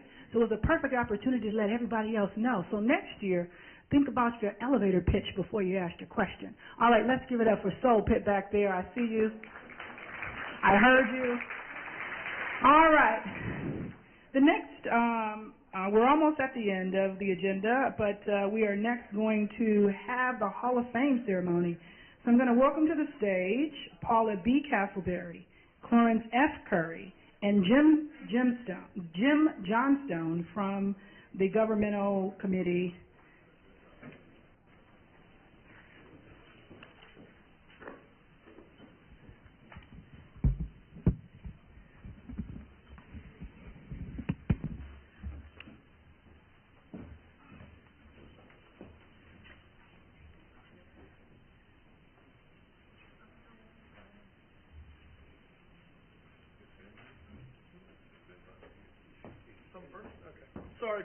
the delay. Before I go into the Hall of Fame, if you don't mind, I am going to make one teeny tiny, real shameless plug. I believe it was John who mentioned about the cash cycle for small businesses and how long it could be in dealing with government contracts. I work for the Allegheny County Department of Economic Development. Our Chief Executive, Rich Fitzgerald, gave the welcoming remarks this morning, and one of the programs we've instituted under Mr. Fitzgerald's time in office is a MWDBE contractor loan program. And in a nutshell, the way it works is if you have a government contract, you can come to us and basically borrow money at a very, very low interest rate, and we'll front you the money, and then when you get paid from the contract, you pay us back. Short-term loan, real cheap. We are at a table, lucky number 13 in the back. If you stop by after we're done, we can talk a little bit more, and I'll give you my card and some more information on the program if we have it with us. Shameless plug done. Thank you for allowing me to do that. Let me just begin by saying I was truly honored when I was asked to introduce our first Hall of Fame nominee. She's a woman that I've had the pleasure of working with for several years and have seen firsthand the results of her tireless efforts. You've heard her speak this morning, which is not uncommon. She's been around for many years, worked with many of you over those years. And as you know, Elizabeth Bowers has more than 30 years of experience working in both the private and government contracting sectors. She's currently serving as the contract administrator for Elkasan in the Contract Administration Office, providing procurement and contract support, developing procurements, and administering both professional and construction contracts.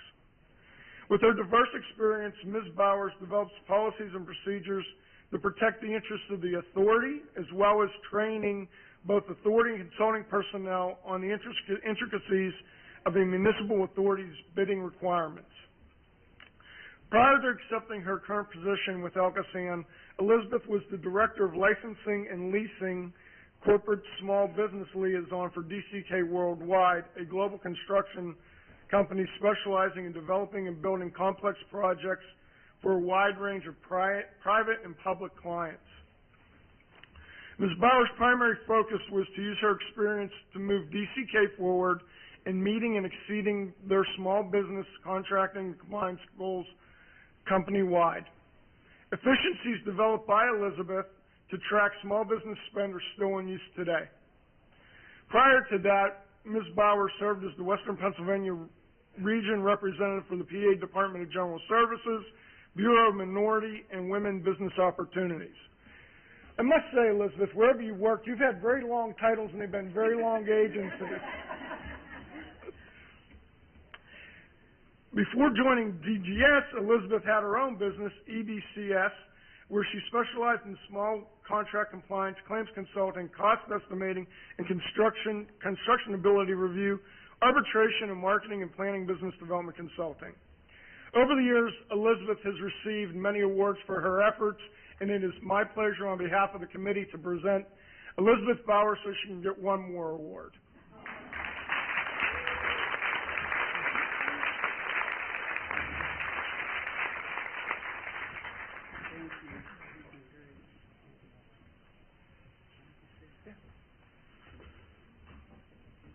I always looked at other people who were inducted into the Hall of Fame as like, okay, they're sort of doing this at the end of their career, and what a wonderful honor, and this is a wonderful honor.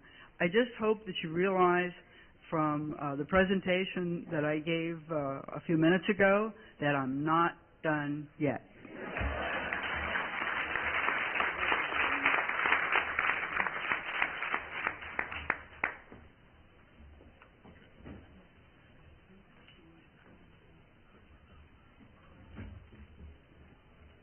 Good morning. I wanted to take a minute to tell you a little bit about the Hall of Fame process. For the past several years, the MWDBE Committee has put together a Hall of Fame process where we have inducted individuals with long-standing in the business development community who put many hours and much time, sweat, and tears into growing and developing opportunities for minority businesses. There is a nominating process, there is a voting process, which is all carefully monitored so that we have true heroes who are being inducted. If there are any previous winners of the Hall of Fame Award present, would they please stand at this time? Okay, we have Nick Nichols. I know I saw Hop earlier. Are there any other? Hop Kendrick is here. Oh, Kathy Augustino all the way in the back. Okay. Thank you for continuing to work with us. Okay. I have this is the second year in a row that I've had the honor of presenting the Hall of Fame Award to a very old friend who I've worked with for many years. Last year was a little bit sad because Faye Johnson Ritter passed away shortly before she was presented the award. This year we've got Ben Butler with us, and he's alive and well, and we want to celebrate that. You have a bio for Ben in front of you, and you see he has many accomplishments. He's worked for the federal government for over 40 years before his retirement. For at least 20 of those years, he chaired the Minority Business Opportunity Committee. The Minority Business Opportunity Committee is a national federal organization where the senior executives from all of the local federal agencies come together once a month to discuss and develop business opportunities. If you think that's not a real job to get that crew of executives together, but Ben has been very successful with it. He's done it for a very long time. Ben also has indicated that he has worked with over 30 volunteer organizations over the last 20 years, and I can believe that because I think he asked me to do something for free for at least half of them. What's not in Ben's bio is that he's an excellent singer, and Ben, on many occasions, has been able to serenade us with a selection. And I don't think anybody would mind if he broke into song right now. But I want to have Ben come forward.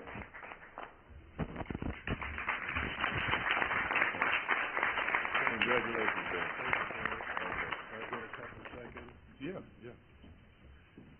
Well, I should say it's good morning or good afternoon, but I don't know because when you're retired, you don't do anything at all. And half the time I do nothing all day. I just got a text message from Ed Green. He said, "Are you here?" And I said, "I'm here. I've been here." He said, "I didn't see you." And I said, "Yeah, I'm here." He said, "Well, I'll bet you were by the food station." I said, "That's true, because most of the time, that's what I do. I sleep and I eat."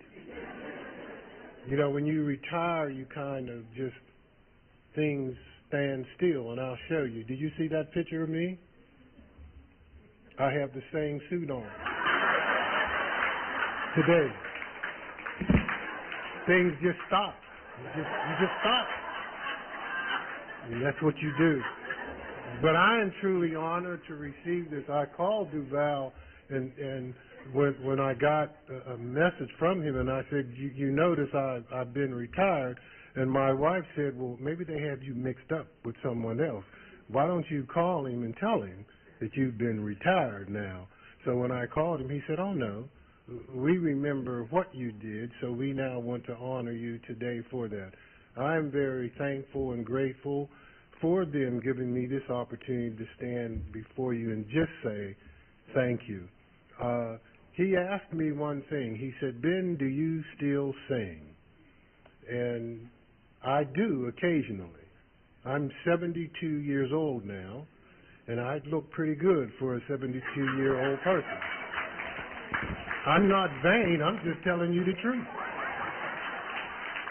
So what I'm going to do is I'm going to try with such a group of people is to take something off the top of my head and see if I can put something together, like and say maybe, I'm glad I'm here today.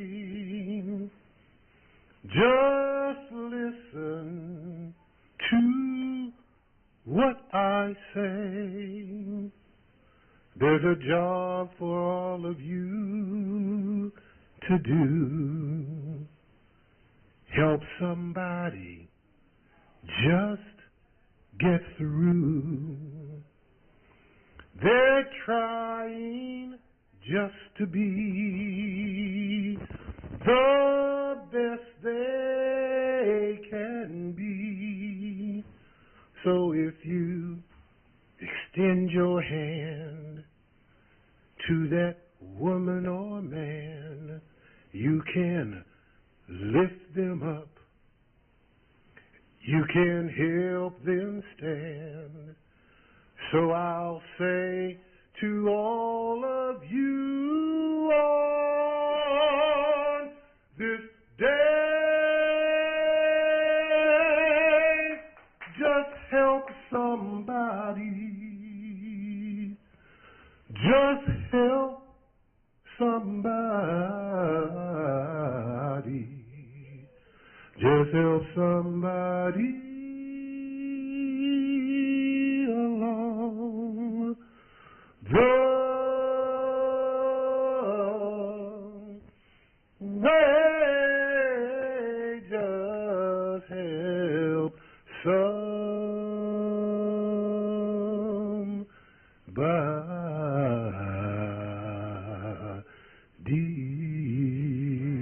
God bless you. And thank you again.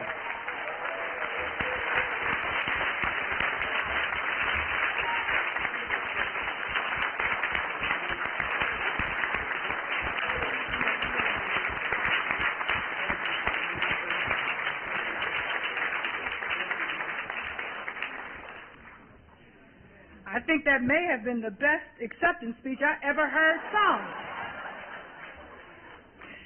Wow, that was pretty awesome. Let's give him one more round of applause, and let's congratulate both Benjamin Butler and Helen Bowers one more time.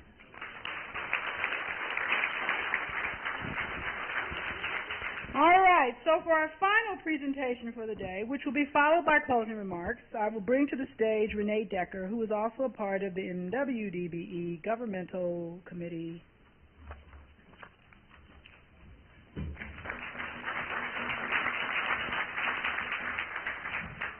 I can't sing. And there's a lot of you here, and I'm kind of nervous right now. For those of you that don't know me, I am Renee Decker, and I am with the Government Contracting Assistance Center at Slippery Rock. I'm going to do my 20-second commercial about the GACO GCAC program. We have been around for about 20 years. The GACO program was founded at California University of Pennsylvania. We work with businesses that are interested in selling their products to the government, whether it's federal, state, or local contracting. Our services range from helping you with registrations and certifications to finding bid opportunities, proposal submittal, and we do a lot of training, webinars and seminars on government contracting topics. We are at table 4 today, so if you would like to come by and visit us, we'd be happy to speak with you. So today has actually been all about making your business everybody's business, creating opportunities today and tomorrow. This is a fantastic opportunity, the networking that is going to come up, for you to be able to meet with exhibitors that are looking to do business with small, minority, women-owned, veteran-owned businesses. I'm here to talk to you a little bit today, just a few minutes, about some of the ways that you can successfully network when we do start the networking event. I have about 9 thoughts that I would like to share with you.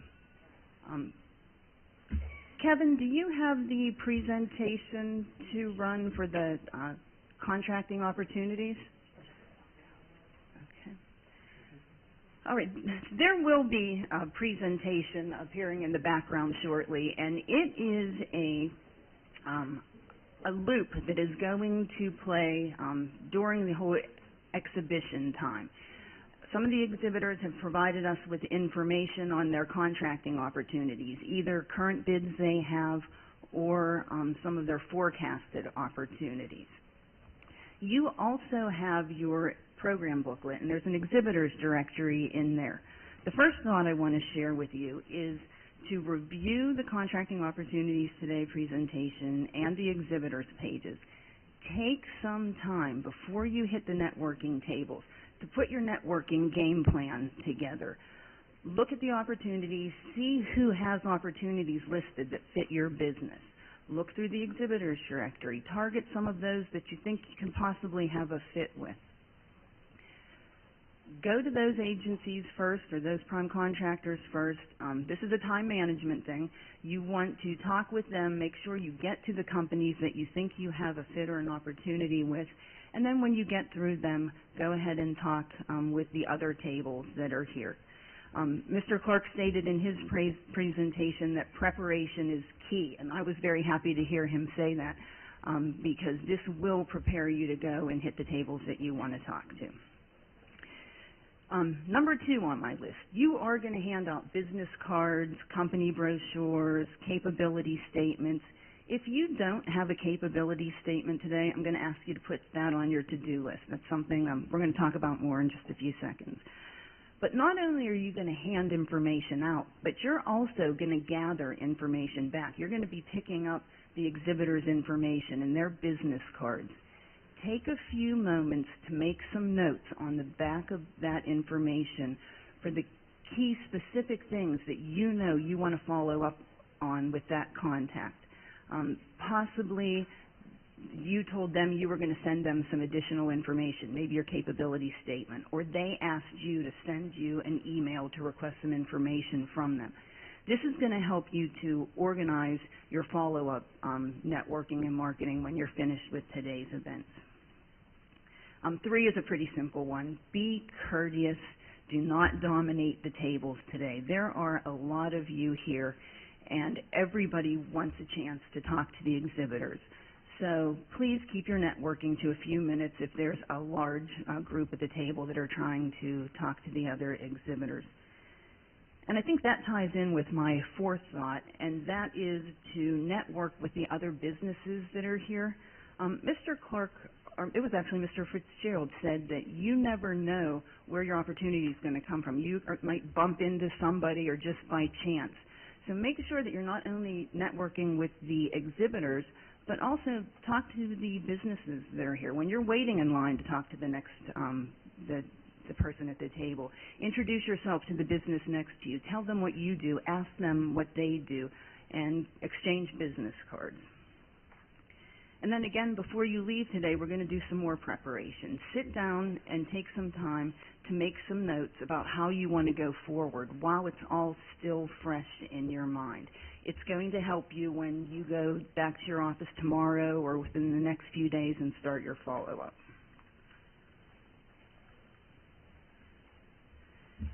And tomorrow, you're going to take the information that you found today. You're going to use the exhibitors directory. You're going to use those business cards with the notes that are on the back, and you're going to start that plan of following up with everybody that had an opportunity for you today. You may send an email or make a phone call to the people that you talked to today that do have the opportunities for you. You might want to ask them if you can schedule an appointment to meet one-on-one to talk more about what you have to offer their company or their agency. And for some of the companies or agencies that maybe you didn't get a chance to talk to today, before you just blindly market to them or network, do a little bit of research. Go to their agency website or their contracting website. Take a look at what they purchase. Find out if there is a fit. It's your time that is important here as well, so you definitely want to target your marketing, target your time. If you feel like you missed somebody here today that you should have talked to, send them an email. I'm sorry that I didn't get an opportunity to talk to you on March 3rd, but I think I have something to offer your company. I have attached my company brochure or my capability statement, and I would love to meet with you sometime in the future. I have talked about the capability statement a couple times now. After this event, if you don't have one with you today, you want to go back and tailor your capability statement. You have made some contacts today. You understand what people are, the exhibitors are looking for. So now you can tailor that capability statement to show that you are a good fit for their needs. If you don't have a capability statement, I already asked you to go ahead and put it on your to-do list. Now's the time to prepare one. A capability statement is really a one-page resume on your business. It covers your core competencies. What are you good at? It looks at your differentiators. What makes you stand out from your competitor? It lists your past performance, jobs that you have performed that are similar to jobs that an agency or prime contractor may be looking for somebody to do work on. It also includes your corporate data and your contact information. So for us in the government contracting world, capability statements are a very powerful, useful marketing tool. I would also ask that you are generous about sharing your referrals and leads to your non-competitors, of course. You might meet somebody at this event that is perfect for another a company that you know. Go ahead and give them that referral. Again, opportunity comes from chance, and you never know where your next opportunity is going to come from. So by referring somebody, you will be remembered for your help, and that could lead to business or a referral to you in the future. And the last thing that I want to say, my number 9 point, is don't forget to follow up with the other businesses. Again, you never know where the opportunity is going to come from. It may not necessarily just be with the exhibitors here today. There are a lot of you here today, so make sure that you are mingling with each other as well. So, Ms. Castleberry Singleton mentioned that today is what you take away from it. I hope some of my suggestions that I've given you today are going to help you to take away some good ideas and information from this event and put it into your networking plan for the future as well. Thank you.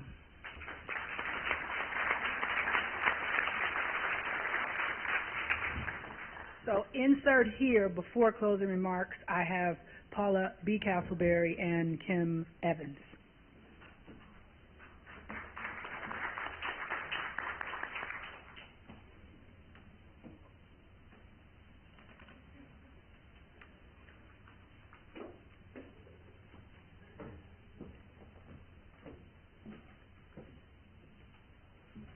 Everybody still doing well? You look beautiful. Give yourselves a hand. So awesome to have you here today. We'd like to take this time to honor and to appreciate our presenters. So we'd like to ask them to stand to receive a commemorative plaque from our MWDBE Governmental Committee. Mr. Clark Mr. Clark, thank you so much.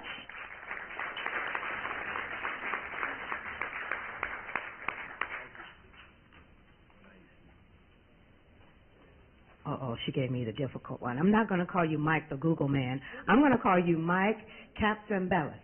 Right? Thank you so much.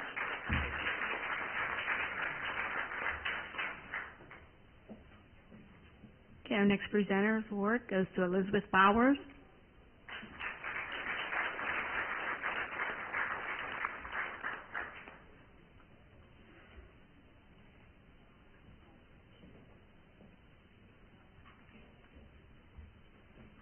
And then last but not least, Renee Decker.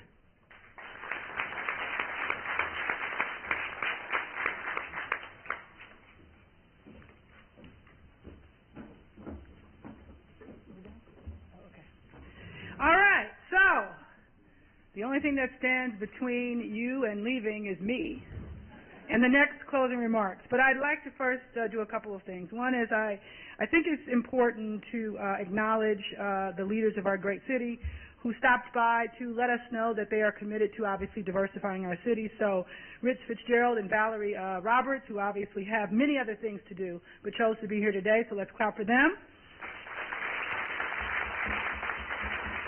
We want to thank them for their leadership, all right? That's number one. I'm going somewhere, all right? Number two, I want to thank the speakers today. So John J. Clark, Mike Castleberry, Elizabeth Bowers and Renee Decker. Let's clap for them. Those were your speakers. I want to also thank the founders. There's a few of them in the room. I will not list them all. We want to thank them, obviously, for creating this, what they started 20 years ago, that enabled us to be in this room today. So let's shout out to the founders. Of course, we couldn't do this without sponsors, so a special shout out to all of the sponsors who made this possible. That's group number 4. And group number 5 is your committee. So every time I listed one of the people who would come forward and speak to you, today that was Duvall Aiken, Paula B. Castleberry, Chandler Wolf, Ray Meyer, Clarence Curry, Jim Johnston, Judith Kirby. I have to read my own writing now. And those people were the ones who actually pulled this together. So I want you to thank the committee.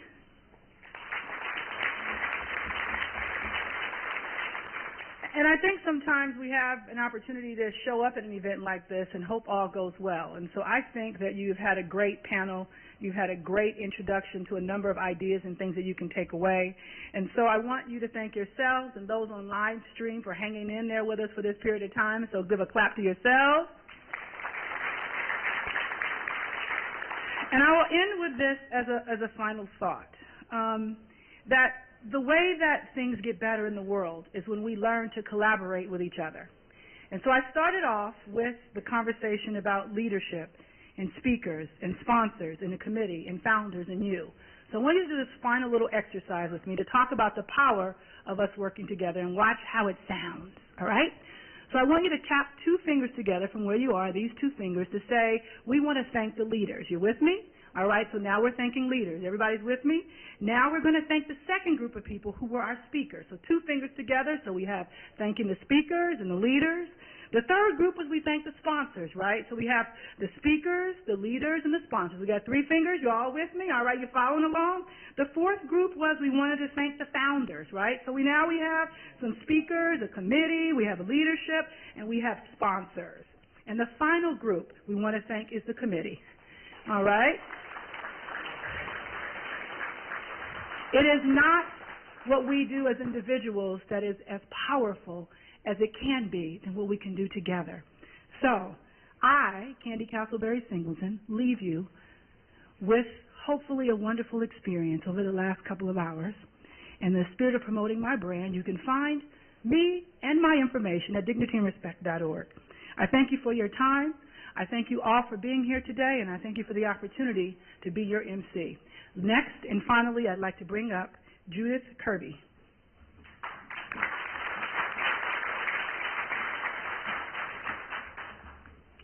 Okay, Paula said use your outside voice. I'm using my outside voice. First, I do want to thank the whole committee. Will everyone on the committee please stand up? The ones in the back. A lot of time and energy goes into putting this together, and we had a wonderful chairman for the committee, Paula B. Castleberry. She did a fantastic job bringing this together. Phone calls, conference calls, meetings. We did it. This was a big deal, big celebration, bringing back a lot of people, and I think, and here, and having it at the Rivers Casino, it is beautiful in here. The scene, the centerpieces. Want to recognize Fitzpatrick Marketing Group. Kimberly Fitzpatrick did the centerpieces for our tables. I believe she's here today. She did a fantastic job. These are beautiful. There she goes. How you doing? James Shealy, Omni Printing, our program booklets. If you've been to our conferences in the past, they were okay. He's really stepped them up. These are really nice. Want to thank him.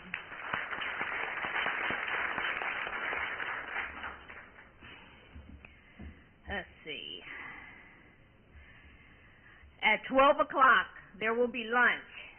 And at 1:30, I heard we're cutting the cake for celebration.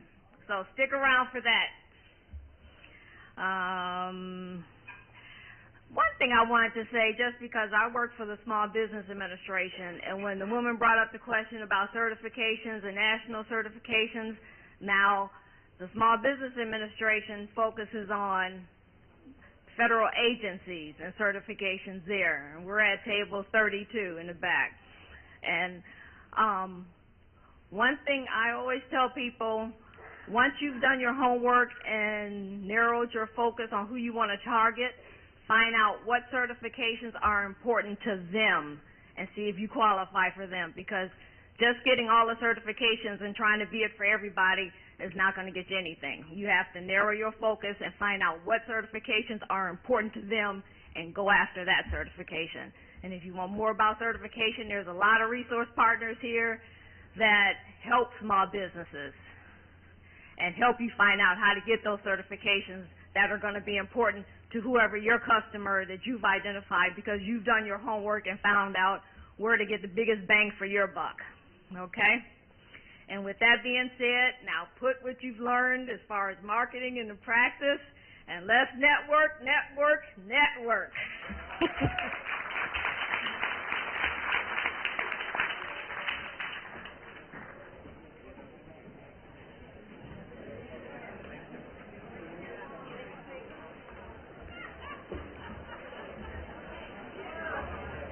It was nice to meet you. Yeah, you too. Google Man. Yeah. Here's a brochure of the Dignity and Respect campaign, making the world a better place.